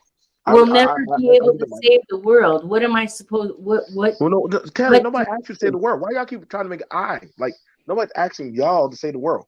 You can have your opinion, but just understand that when you say something into the echo of the void, you're going to hear something back. You're going to hear. But how do you? But nobody. What I'm saying is, how does this come up? Because it wasn't like the whole conversation. Nobody's. I'm not arguing that these people aren't pieces of shit. I mean, I don't care about them. I'm not gonna stomp for them. I'm not gonna cry for them. I don't give a fuck. I just don't care. Fuck them. No, but there is a lot of women that write love letters to these serial killers. Well, they're sick. Then they need a mental evaluation. Send them money. Put money on their books. But see, you talking about just the women. We talking about organizations who's probably sending Dylan Roof money. You know, so you talking about real money. We ain't talking about just some sympathetic women who have a soft heart for some, serial killers or anything. This guy supported. But I also wanted to ask y'all, what y'all think about the Republican Party, just paying Donald Trump's legal fees? It just covered like 100 and some thousand they just talked about. I'm not surprised. The RNC, like, really, y'all paying that? They coding up. They don't want their man to get locked up. This man is rich as hell. He shouldn't be asking anybody for shit. Did he ever Right, take but a that's his paycheck? thing. He's the king of He's not going. fundraising. He's not going to get locked up anyway. They have never No, he's locked not. up. They have never locked up a president ever in the history of this country. Right, They ain't a going to former start now. president. Right. Y'all It's got an mad when I embarrassment to the said you country. can't listen. You don't lock up a billionaire. That doesn't work. The American people. I don't know why y'all think in y'all mind y'all have the right to discipline the 1%. A president, a billionaire. You don't got that privilege. Yeah, but they locked up Epstein. They locked up Epstein. Well, guess what? Right. Somehow he disappeared and died. Like, see how that Killed him. works? Okay, so you don't So what's get rid of gonna them. happen with this They new go chick out there. though? What's gonna happen with Maxwell, BMT? What's gonna happen with her? You ain't gonna do nothing to her. She gonna walk out. I'm telling y'all, this is the thing about it. Yep. I don't think nothing gonna happen to her. She got too much dirt on too many big people. So tell me this: who examined Epstein's body? Fuck if I know. All right, there you go. There's your answer right there. So y'all, guess what? Epstein's living off his life somewhere else. Y'all didn't check him. He checked out. You say y'all. See, this is what I'm saying. Everybody. What about Manafort? Manafort's still in jail. I'm getting ready to roll out, man. I'm getting ready to go bowling, but I'll holler at you guys later. All right, Oh, good talking I'm to you, bro. jealous. Okay, Ricky. Have All right, fun. Take care, Ricky. Thank you, Kelly. Thank Thank you. Thank Okay, you. do y'all really? So y'all think y'all gonna check that white girl Maxwell? Y'all think y'all gonna check that? You say y'all. Do I look like a federal court judge? Yes. Yes. Well, I'm not one. No, they're not gonna do that.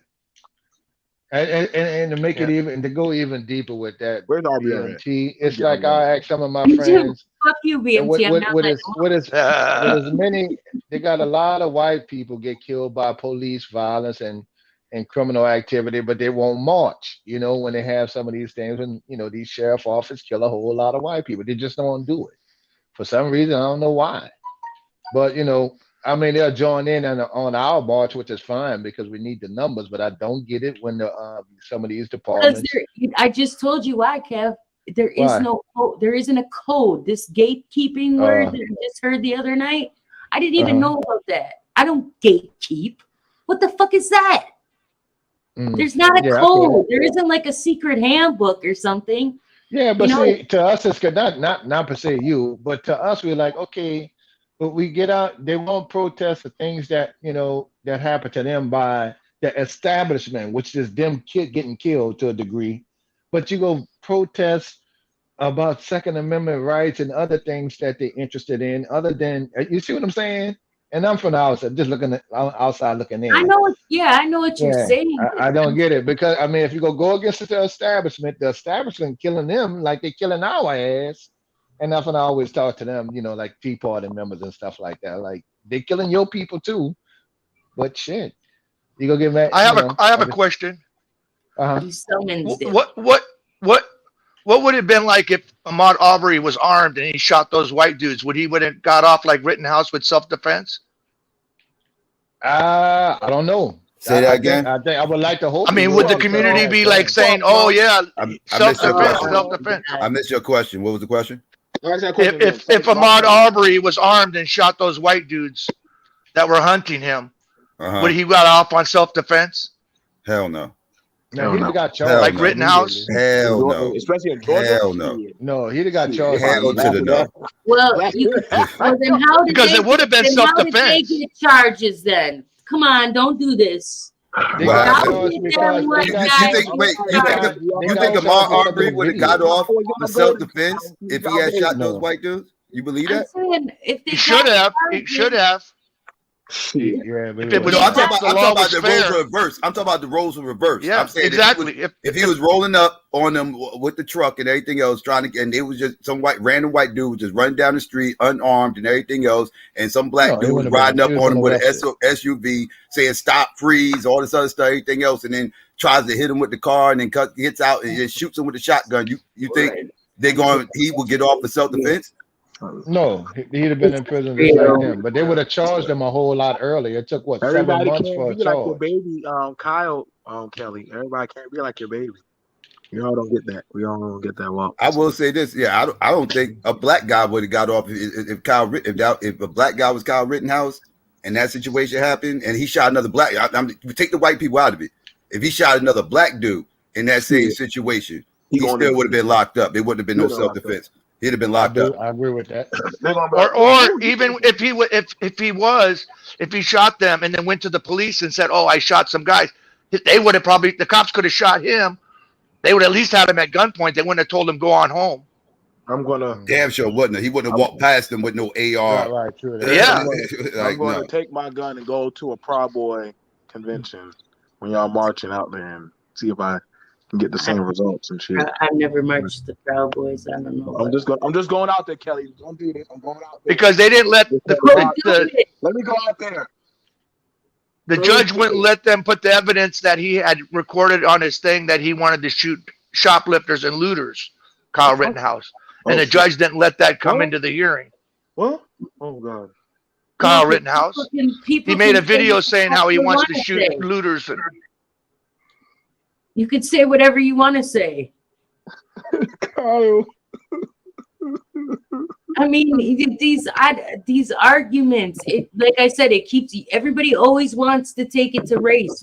You know what? If I go through my phone and look up Fox News, I'll see stories about a cop that killed the white guy. Guess what? I keep scrolling. The cop that killed the white guy, the cop that went to jail, the cop that did, it's like there's stories everywhere.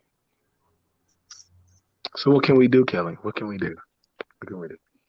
Do what? I'm gonna waste my whole time concerned about a cop that killed some random white guy that I don't know? Now here's the thing about it. It's not the white guy, it's the abuse of authority in the citizens, right. That's the thing. I mean, you do volunteer work. Maybe you should make noise about it. Maybe the police. Maybe that's the police get their shit together. Because maybe one of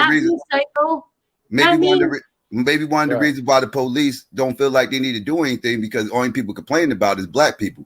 But when it gets happened to white people don't say nothing because they don't care. They'll definitely get a push. So maybe white people do need to say something when that stuff happens to them, if that's what's going on. Yeah. See, I think the judicial system isn't applied fairly.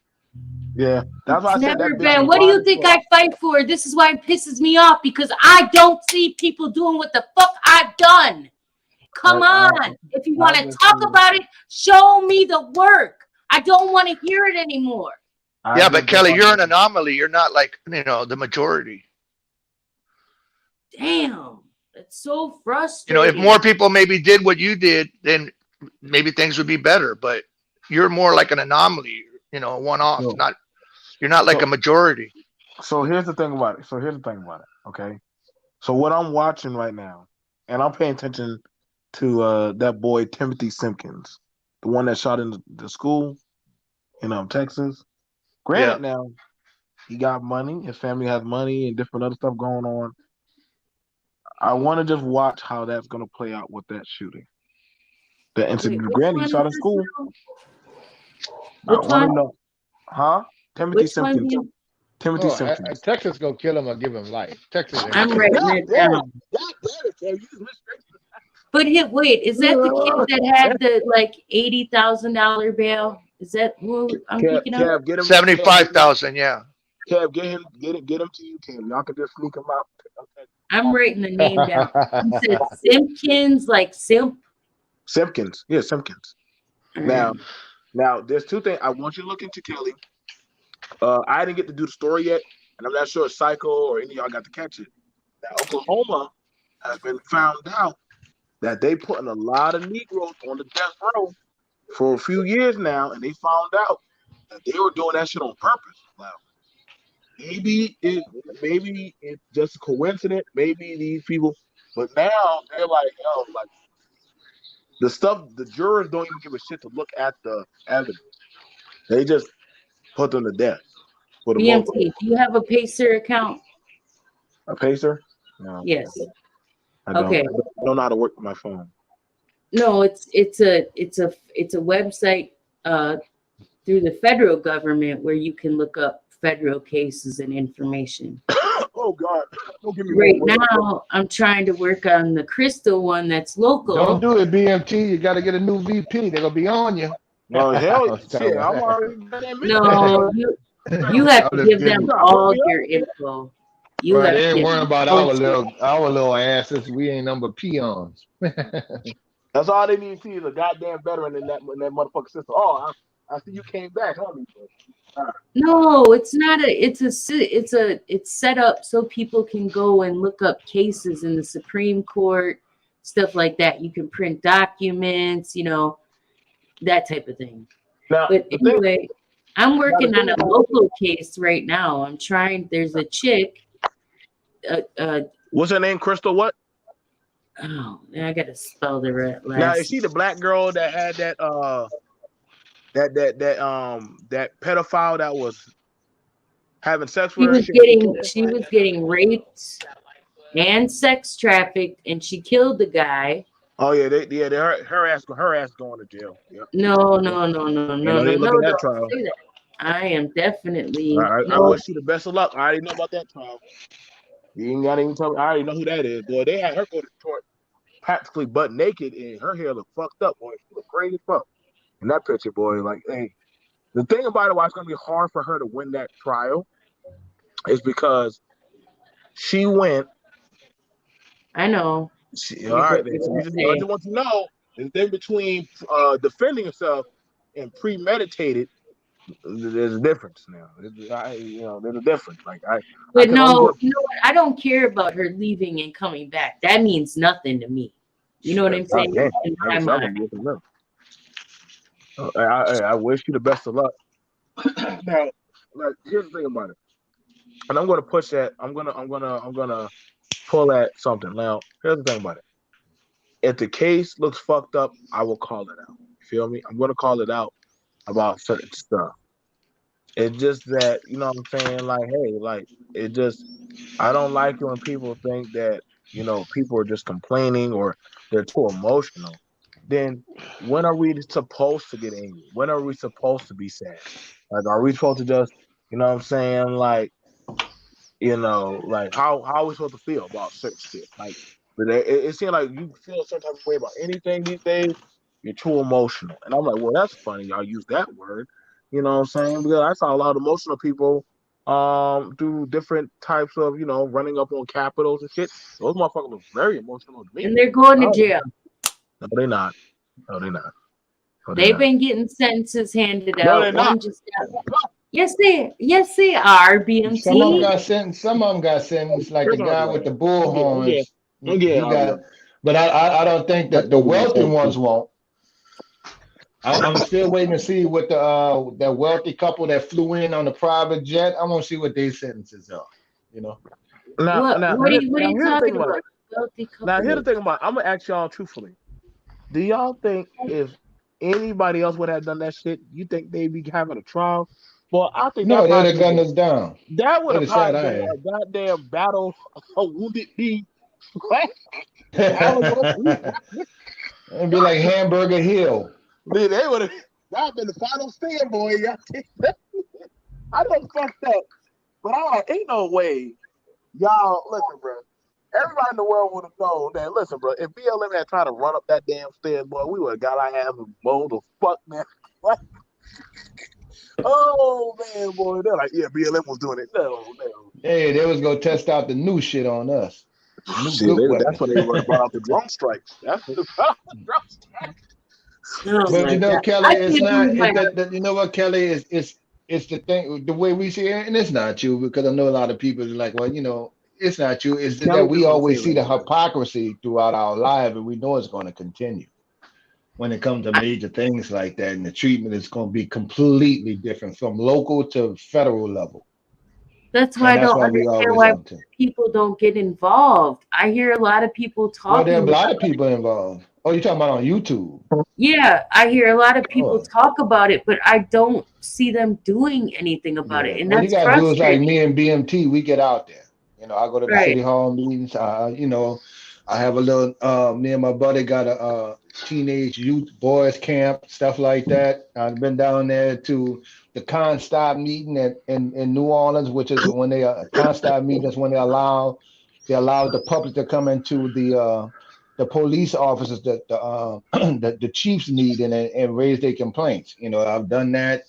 because my issue then was, listen, if pulling three people out and handcuffing them, that's unconstitutional. How long have y'all been knowing this? That was unconstitutional, and y'all been doing this for 20 years. One guy been on the force 15. How long? And these are guys with the white shirts. How long y'all knew that and instructed y'all people to say that's okay as a direct violation of constitutional rights, and y'all know this? That's a problem. See, they don't answer. Well, we changed things now. Yeah, that's because the federal government got involved. But y'all are black officers, and y'all doing the same thing, which is worse than when I go outside of Louisiana. So yeah, I've been there. That's but a I do horrible, understand what you're saying. Ooh, Some people that's just a rough bitch. state, boy. That's a rough state. When it I'm comes in New to Orleans, that. yeah. We so ass backwards, it's ridiculous. So, yeah, I mean, Psycho. Anything you want to say, man? Like, I know you. No, John. No, I'll just listen. You know, I think the thing about it is this, because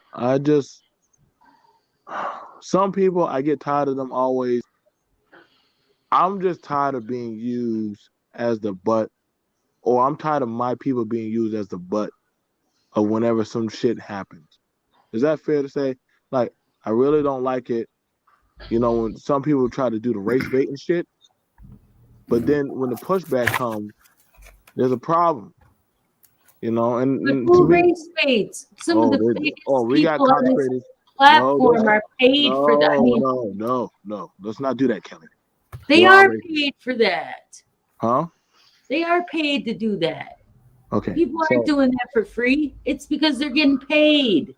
Yeah, that's real. The people are grifting. Yeah, they race hustling and everything else. Only thing that bothers me about the race hustling thing is it's the only people that's deemed as race hustlers are the people that defend black people. They're the only ones that are deemed as being race hustlers, not the people that attack black people. People that attack black people, somehow or another, they're not race hustlers. If their whole channel is built on attacking black people, somehow or another, they're not race hustlers, even though they're making money doing it. They only doing it to make money. So how is that not race hustling? So, but it's not looked at that way because the narrative is only people that fight for black people can't be race hustlers. It can't be the other way around. But that's bullshit. And listen, let me give you all an example of what came across Louisiana TV, right?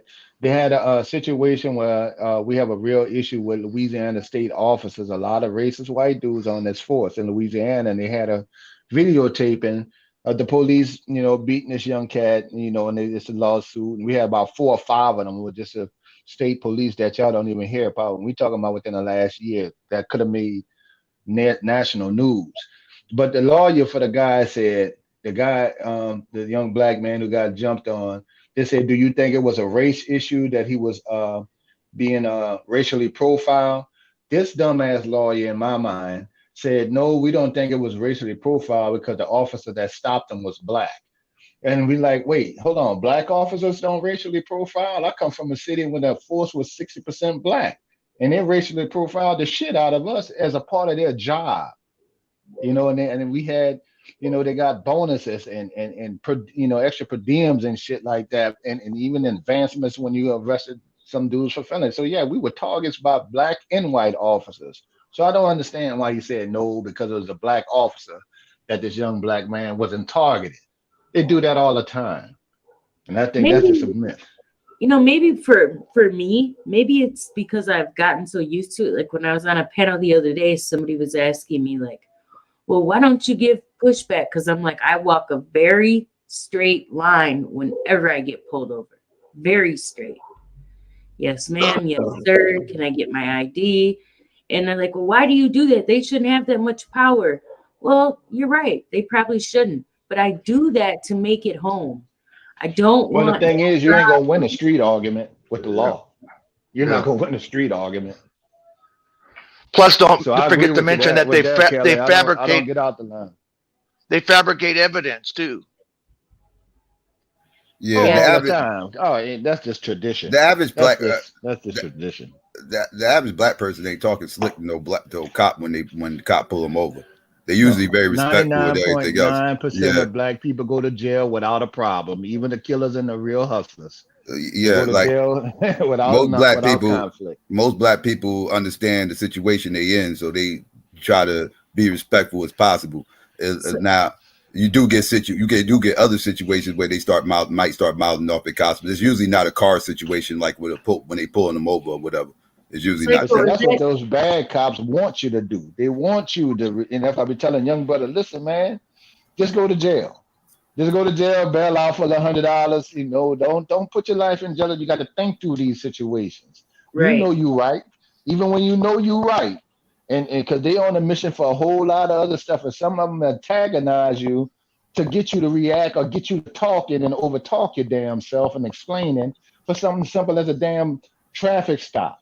Okay, you ain't doing nothing. Take your ticket and go ahead. Don't even put the argument out there. You know, don't answer no more than you have to. And be like you say, you could be respectful. I ain't got to go, yes, sir, and all that. Here's my license, such and such. You know, I'm fast. Just go through the motions. Other than that, ridiculous stuff, just stop talking and look at them like they're stupid and go through the motion. Even if you know your rights, you could take it up later. And then you're making a complaint on the officer for what they're doing. And that's the best way to handle that. Yeah, but how many times has an innocent person been charged and the public defender tells them, no, plea bargain down and then take that, even though you're innocent? At least, you know, it's less time you'll have to serve or whatever. So they end up plea bargaining for a crime, even though they didn't commit anything. They do it to all poor people. They do that to everybody. Yeah, I didn't mention a color or race or anything. I just said individuals. That kind of thing. I get you with that. Yeah. I'm not happy with public defender's office. Because poor people can't bail out, like talking about, you know. So if you're in jail for something petty, well, yeah, you want to get out of jail after you've been in there and you can't afford to bail out. You just take the plea because you want to go home. Yep. Yeah. Yeah. You don't want to gamble with it either. You know, it's like, yeah, you want to take it to trial, then it's going to be this particular kind of felony. Oh, you could take a plea bargain. Well, that wasn't mine. Okay, well, I'll take the plea. Yeah, I mean. I wanted to ask you, is that why when you see all of us kind of like up in arms about our rights, that you can kind of just sit back, I'm just imagining in my mind that you can sit back with your arms crossed and chuckle and say, oh, maybe now you can get a little taste of what it feels like. Oh yeah. Yeah. There's times where I find myself saying, now maybe y'all can see what we've been going through for centuries over here. So yeah, because it's absolutely. One case would be OJ, prime example. OJ was guilty as fuck, but I seen black people get screwed over in those type of situations my whole life. So it was kind of like, okay, now y'all can see where we coming from for a lot, you know, as far as this judicial system and how it can screw you over. Because OJ was guilty as fuck. OJ has been black since he played for Buffalo. Exactly. I don't even care about OJ. To be honest with you, most black people didn't care about OJ. But I actually rooted for him because I felt like the way that they were killed, and you know, black people don't kill like that. They were literally not trying to be. I don't think he was guilty as much as they say he is. That's not the way that murder. I'm not feeling it. The murder went down. That was heinous. It's not typical. It wasn't like to be able to cut two people neck, almost sever their neck off, right side by side on a small porch. That's some extra shit. I mean, who could do that? I know they got hardcore killers can't do it. Jeffrey Dahmer couldn't do that, right side by side, and they didn't have no real trace of blood, of their blood, all in the truck or in his home. No, it was blood in the truck. It was blood. Yeah, but that was OJ's. I'm talking about theirs. That's a lot of blood. I think he might have known what happened or may have been there though. Well, but you as know, far as just putting the whole thing on him, but the police department blew that case because they, you know, the plant evidence thing killed it. OJ was tired of paying off her debts too. What about that guy that was staying with OJ? That white guy that was staying in his cabana or whatever? Cato. Yeah. Cato. He pled the fifth, I think. Yeah. Basically, if I remember correctly, I had to go and look at my email. And then the cops got brought up on charges because of what they did too. Yeah. Right. That was the one case in my lifetime that I truly was shocked at the results. I was truly Yeah, shocked. I was shocked too. Yeah, I thought he was. I thought he. Yes, I thought he was fried. I thought he was. He said I thought he was fried. Yeah, I mean, shit. I mean, just look at the situation. I mean, how wasn't he going to be fried? Like, I was like, there's no way he's getting off on this. And nah, he ended up walking. He ended up Even walking. though I was OG shocked. is probably an asshole, it was just a monumental. I didn't celebrate the shit. I I ain't think they celebrate. had Yeah, a lot of other situations that dudes went to jail, but I understand. I I was don't get the big surprised. celebrate. Yeah, I I was wasn't surprised. happy. I wasn't sad. I wasn't happy. I was shocked. I was working at a hospital at the time too, and oh boy, those doctors and nurses But I don't and understand everything why else, they white was people were mad so as fuck. mad though. Oh, they was Yeah. mad as shit. They was like, oh, okay. Everybody was talking about it, chiming in. They saw me like, did you hear about what happened in the trial? I was like, yeah, I heard about it. Can you believe that? Can you believe that? That's a bullshit. Oh, they was mad. Oh, they was Yeah. mad. That's the question. Why were they so mad? I don't know, because at my house it was like, I was like, oh yes. So that was like, okay, isn't Roseanne coming on now? Like, I had gotten tired of watching the whole thing. I was glad to see that he was not guilty, and I just wanted to move on. My mom was like, yeah, I think it's coming on. She didn't say, but it was like, oh wow, not guilty. Okay. So it wasn't even, it's like I guess everybody has a different experience, but you said something earlier, Kev, on RBRs, and I was listening. You said that during Katrina, y'all were stuck there for 5 days. You were wondering why they didn't airlift the water. They had said that people were out there raping kids, making y'all look like animals when that wasn't happening. They was making them look that way. Yeah. And And they went around confiscating people's firearms. Right. But you said something that kind of triggered my mind when you said that it was you call them good old boys, which I know what that means, but that came and helped everybody. And you said at that point it wasn't about anything other than humanity. Right. So that gives me a little bit of hope. For example, Psycho is like a black, I don't know if I want to say nationalist, separatist. Which one is it, Psycho? I don't want to call it wrong. Nationalist is the proper term. Yeah. Okay, nationalist. I don't have a problem with that. As long as you're not looking to harm anybody, people, yes, you can do whatever you want to do. But if you lose that humanity aspect, in my eyes, you're as good as dead. That's why I have no sympathy for a pedophile. None at all. You can go. Now, let me be clear on that, because every situation is different. You have to look into the details of the case. But when you're touching kids under guilty. We're just talking about guilty. Real pedophile. Right. Yeah. That case is real ones. Right. Yeah. You're as good as dead. No, I don't think anybody cares, right? They can go. That's one thing I think we can collectively all agree on across the board. I don't think anybody's going to argue that. Right. And I do see the Arbery case as a step. I know things aren't perfect. I clearly know this, especially in the system. I know this. Right. Okay. So my whole thing is contact Mo. I lost $50 on that. I didn't think. I bet a guy on this channel that he wasn't gonna get. They wouldn't go get it. Because we so used to seeing that. Yeah, we so used to seeing it. Right. So, yeah. Now it's a happy $50 loss. He was like, I bet you 100. No, I just want to do 50. I could be happy, lose $50 and still be happy about the verdict. So I'll take that kind of bet. I lost. It's worth it to me to right. I didn't think it. And you're right. That is somewhat of a different type of change. And even with white nationalists, I know guys who believe in preserving, like the idea of white families and stuff like that. That's cool. And they can respect that. There are black people that want to preserve black families, and same thing with what they call it, the Cajun Navy, who came help us. Now those people may not necessarily get along with us. They probably tossed the N-word around, and some of them probably thought we took their jobs back in the days. But long as you not bother anyone the other one physically or anything like that, you stay in your lane and you can respect each other as a group, that's fine. That's fine. You stay over there. As long as you're not harming me, I don't care what your beliefs are. Right. Right. But when you cross the line, then there's a line cross.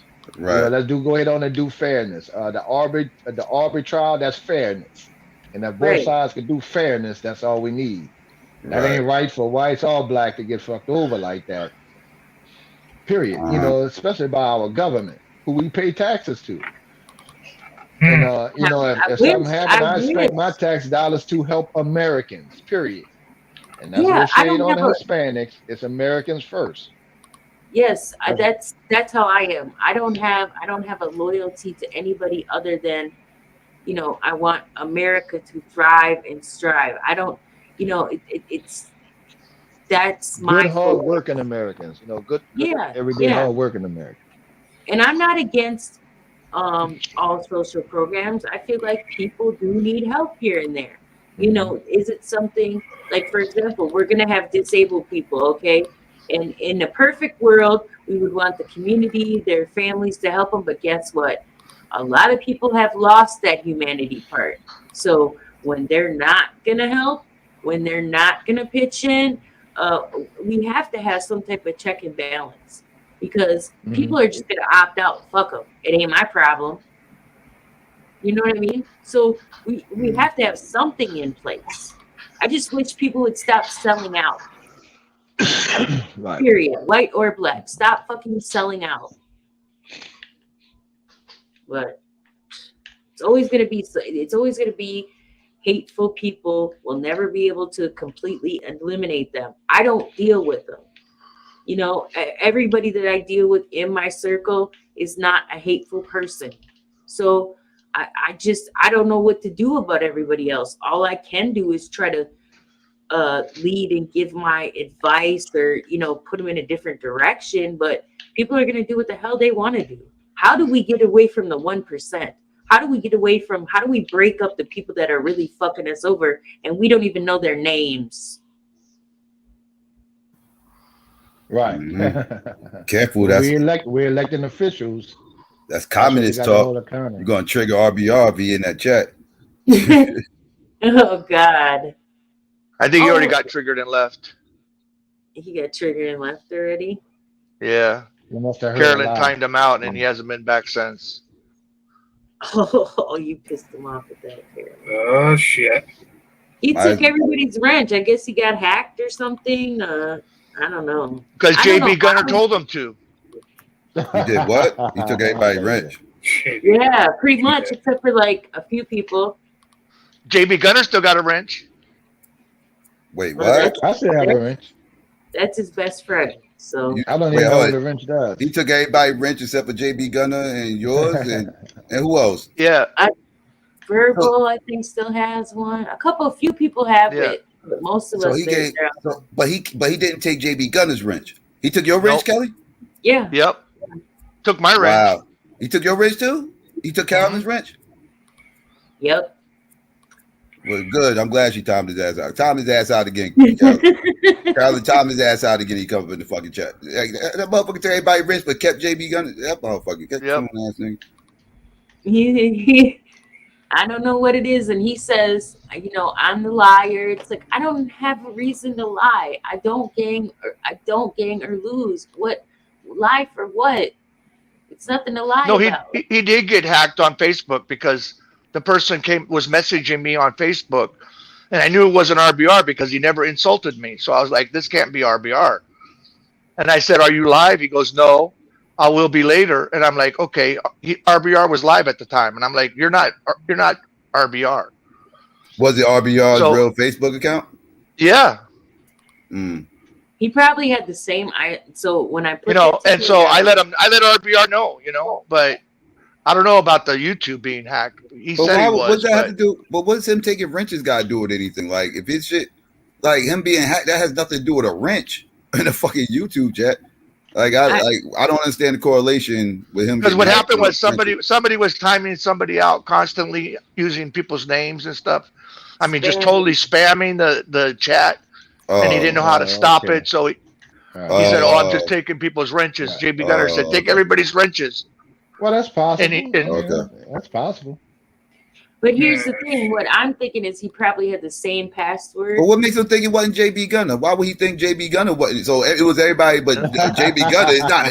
It couldn't be him. So I'm gonna leave him alone. And everybody else got to go. Like everybody else is questionable. But JB Gunner, he's an honorable motherfucker. I'm gonna trust him. Like RB, I'm over him. He said because JB Gunner does not lie. That's what he says. Yeah. Well, He said JB Gunner don't lie. Yeah, that's his. Well, I mean, I don't know them like that, man. They got their own history, so he don't lie. He's the only white man that tells the truth. Oh, he's the only white man that tells the truth. Okay. Yeah, I guess. Interesting. That's RBR's Ace Boon Coon. I'm not. I'm out of that. He always talks about you, Psycho. He always talks about you. Yeah, it's been like that for 3 years. Been like that for 3 years. You live inside his head. Rent free. Yeah. You shouldn't have Blexited. I can't take it over there, man. That motherfucker, and then that motherfucker start kicking people off whenever they debunk his bullshit. He gets mad and kick people off. That motherfucker kicked me off that last time. I was like, I'm done. Yeah, you know that. That's how you get down. That's his channel. I know, but I actually enjoyed it as entertainment, and now I feel like it's not the same. Like he's like cuckoo, but maybe he's live right now. He just went live to talk about this. Oh my God! Why? Yeah, he's a little clout chaser. Whatever. But I definitely appreciate the conversation, because if you don't have it never. I mean, I know this is small on YouTube, because I don't really see it in real life, I don't see the dissension. Maybe people think about it in their minds, but everybody around here for the most part is pleasant. I don't have any problems. Yeah. Yeah. But that judicial system is something that's a whole monster in itself. I don't necessarily have to agree with defund the police, but I do think we need to get rid of qualified immunity. What is that exactly? For everybody. What is? Tell me what that exactly. Right, especially the judges, the politicians, all of them. The qualified immunity with the police force is almost like a 007's license to kill. It's like it's like a doctor could be held for malpractice and things like that, and they can get insurance, make insurance part of their deal, but it's hard to get them off the force because of the qualified immunity. They can say they fear for their life, that type of thing there, and I think getting rid of that would stop a whole lot of things, which just go hold them accountable for illegal activity, because then you can open up to civil suits and stuff like that, and hold them civilly accountable when it doesn't work in some of these counties and stuff like that, especially with the bad drug dealing cops planting evidence, stuff like that. When they catch these people red-handed, then they'll get they can resign and go work in another damn department one county over, as opposed to getting fired. What I'm saying? Yeah, that kind of shit there, because we're recycling the same bad cops. The guy that put his knee on George Floyd, man, you had 13 to 19 complaints on you about the same type of shit, but he's protected. So you really can give you the pass to do whatever the hell you want. But today's modern technology with the cameras is the only reason why, like Arbery case even got caught, is because of the cameras. But take the officer who told his mother he was in a robbery and he got killed in a robbery. I mean, come on now, man. That's the only thing that's gonna hold some of these officers accountable, especially these drug dealing officers. I want to ask you this. What do you think about that? What do you think about that 450,000? 450,000 what? The $450,000 that the illegals are getting. I thought they said. I thought Biden said that's not gonna happen. I wouldn't. No, he came out the next day and told it 180, and what's her name? The press secretary came out and said no, that's what they're gonna do. It's with the DOJ and because they're being sued. Per person. It's only for those people that were separated under President Trump. So it's like that's reparation. Yeah, No, it is reparation. Yeah. Okay. So ain't that a bitch? All right. Ain't that Because Biden came out and said, "How would you feel if your kids were taken away?" Well, there's a lot of Americans that their kids are taken away. Look at our history. Away, you want to talk about families being stripped away from each other? Look at our history. Yeah. Where's our reparations? Exactly. Where's our reparations? I don't want to hear this shit, man. Get me pissed off. Everybody got reparations but our ass.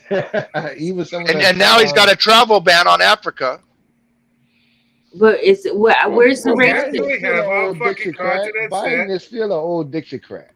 Wait a minute. And he was labeled as that a long time ago.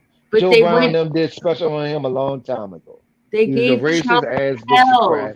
So was Robert Byrd, and who trained Hillary Clinton. We know these things. Byrd. We just get trapped in a rock and a hard place for whoever's gonna kick us in the ass softest. So because we're not, we as black folks, we're not getting shit out of this. We still I'm getting pissed off, man. Thinking about y'all should have never said that shit to me. Now I'm getting pissed off. Sorry, Psycho. Really, I'm sorry. And see when I talk, when I talk to some of these, some of the women, that's 450,000 each. Yeah, ain't that some shit? So that's not even for the family. That's for each person. Us, Kelly, that's a slap in the face to us. That's a slap in the face. Complete slap in the face. Complete slap in the face. Oh yeah. Yeah, I would say. While we're struggling, people losing their jobs and everything. And see, this is the way I say it. Look what pushed all these agendas.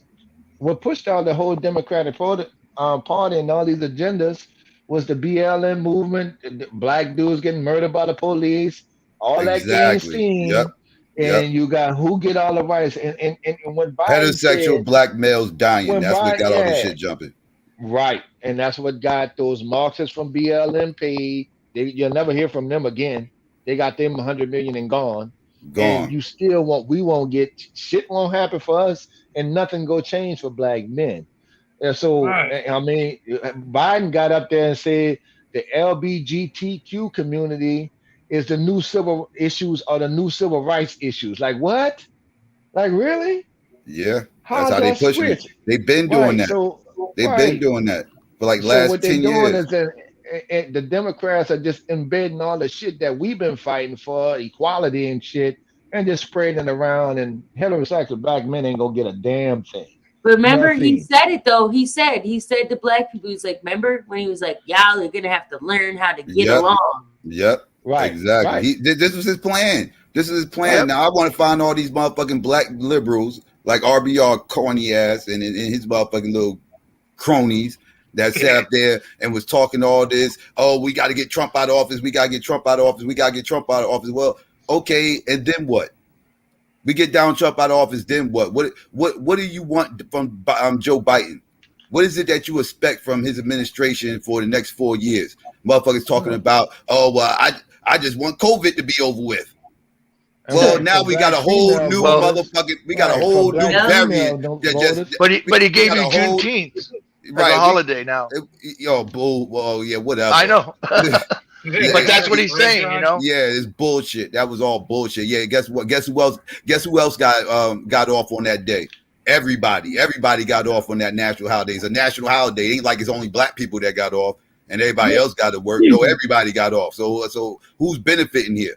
Like everybody, like when are we going to get our just due? Like I'm getting sick of this shit. But we keep throwing our votes to every motherfucking body blindly, not giving a fuck, worrying about COVID being over. Like that, like the president has something to do with that shit. It wasn't Donald Trump's fault that COVID got into existence, and it wasn't Donald Trump's fault that it came to this country. But everybody blamed everything on fucking Donald Trump. That shit would have happened. I don't give a fuck if Hillary Clinton was in office. The same situation would have fucking happened. Like now Joe Biden's in office. What's going on now? We done had 2 different variants since Joe Biden's been in office. Should we blame all that on Joe Biden now? Is all that Joe Biden's fault? Well, more people died under Joe Biden than under President Trump. More people died in 2021 than in 2020. But here's the thing. Every president can walk into a bad situation and reflects on them. Just like we, out of Bush, It kind of reflect, it's just a different. It's going to reflect like that. Yeah, but Biden I just shut mean, you down can't all the have. I mean, travel. natural disasters and this kind of thing is going to bring whatever administration it was going to bring them down. It brought Trump from the height of his shit down, and Biden dropped a little bit. He can't even get higher because this pandemic is going to keep his numbers low. His approval rate Just is right. plummeted. His shit is at the Right. bottom. And not only that, man. Kamala But that's also Harris is getting killed too. Afghanistan and all the other stuff. Yeah, too. Kamala Harris is getting ripped. Killing 13 And she's of our Kamala Harris now is a joke. Kamala and Joe Biden is now beefing with each other publicly, and she using her motherfucking team to take shots at Joe Biden and everything else. This is a shit show. It's a shit show. Well, she was president for 8 hours last week. She was president when he had his colonoscopy or his his scope up his rectum. Yeah. Colonoscopy. So colonoscopy. But they just shut off travel. Think of this. They just shut off travel from what, 6 countries in the continent? Isn't that what it was? Yeah, of Africa. Yeah. If Trump, nobody's saying anything about that. And Trump couldn't even barely move to make that happen when he was in office because everybody was screaming racist. Yeah, because they said it was a Muslim ban and all that. Yeah, it was though. He just covered more people. Trump did like all Muslim countries and let all the European countries go. It was just the same thing on a wider scale.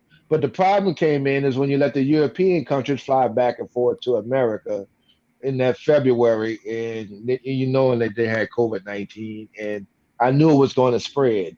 If I'd have known this time, I'd have been a wealthy man with the stock market because I'd have definitely put some option puts in that the market was going to fall. If I'd have known people from Europe were still flying to America, I knew it was going to spread here. And the first thing I gotta in here, talk to you about that. Maybe I can interview you or something because I need to. Anytime. I'm just getting my channel back up, and I'm gonna get back on the stock game. Okay. And go back on my stuff because I had to deal with Hurricane Ida, and I'm just getting my house back in line. They still got people down here without roofs. Really? Damn. Yeah, they still got those blue tops. All right, and I just got, and my neighbor just got theirs fixed. There's not enough contractors to do it.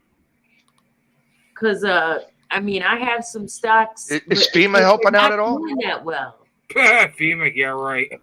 No, FEMA does. No, I will give it to FEMA. FEMA does what FEMA does.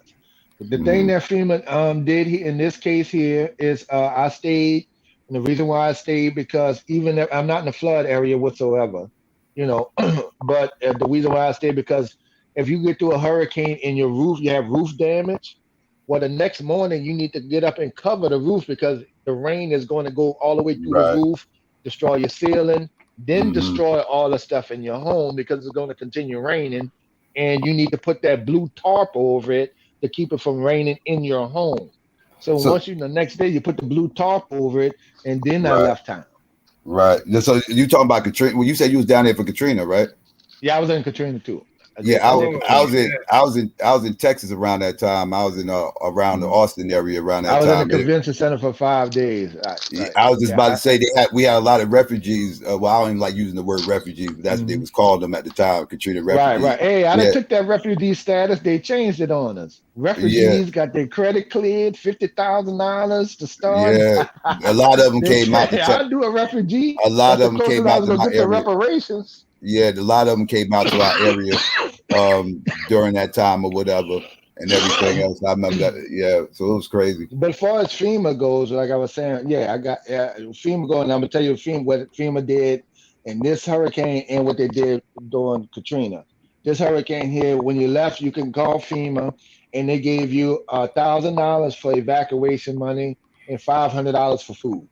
That's good money, right? And I don't expect more than that. That's a good helping hand. You don't get dollar for dollar value on your stuff. You're gonna get a few $100s if you lost your car, or you're gonna get a few $100 here and there, and a SNAP card to get some food that you may have lost. That's just a little helping hand, and I can deal with that, and I don't mind paying taxes for that. And during Hurricane Katrina, which was so massive, they gave you you got housing, you got food vouchers. And then you got $1,500, and then they came back and gave you $10,000 with the free apartment stay, which that's all I need to get started. but it just took a little while under George Bush with Brownie. That was remember the guy who was feeding was Brownie. He said, "Well, Brownie's doing a good job." We're like, "No, he ain't." You know, they ain't dropping Didn't one. they give you guys trailers that were infected with formaldehyde and shit? Yes, I was in one of those trailers, man. It was not effective, but it's the level of formaldehyde shouldn't have been over 3. The formaldehyde was at 10 in our FEMA trailer. And by me working at UPS at the time, I was able to get back and get, a trailer. So, and that was one, and it caused a lot of effects, constant headaches. My nose started bleeding. I passed out twice in perfect health. I was a UPS guy. I never got what the problems were. Right. Oh my Then, God. right. And then I used to have people saying, "Well, what's wrong, Kev? My personality is not that." Or you'll be like, "Hey, what's wrong with you?" I'm like, nothing. You're like, "Look, you're all frowned up all the time." And that's just coming out of that trailer. And that immense heat that magnifies it. And I'm in the South. So shit, they had the issues with that. Oh shit, man. Mm-hmm. That's crazy. And why is nobody held accountable for that? Well, it is what it is. I have no idea. That could totally mess you up. And then after that, in the midst of all of that, they go door to door taking guns. We got no power, no protection, no nothing.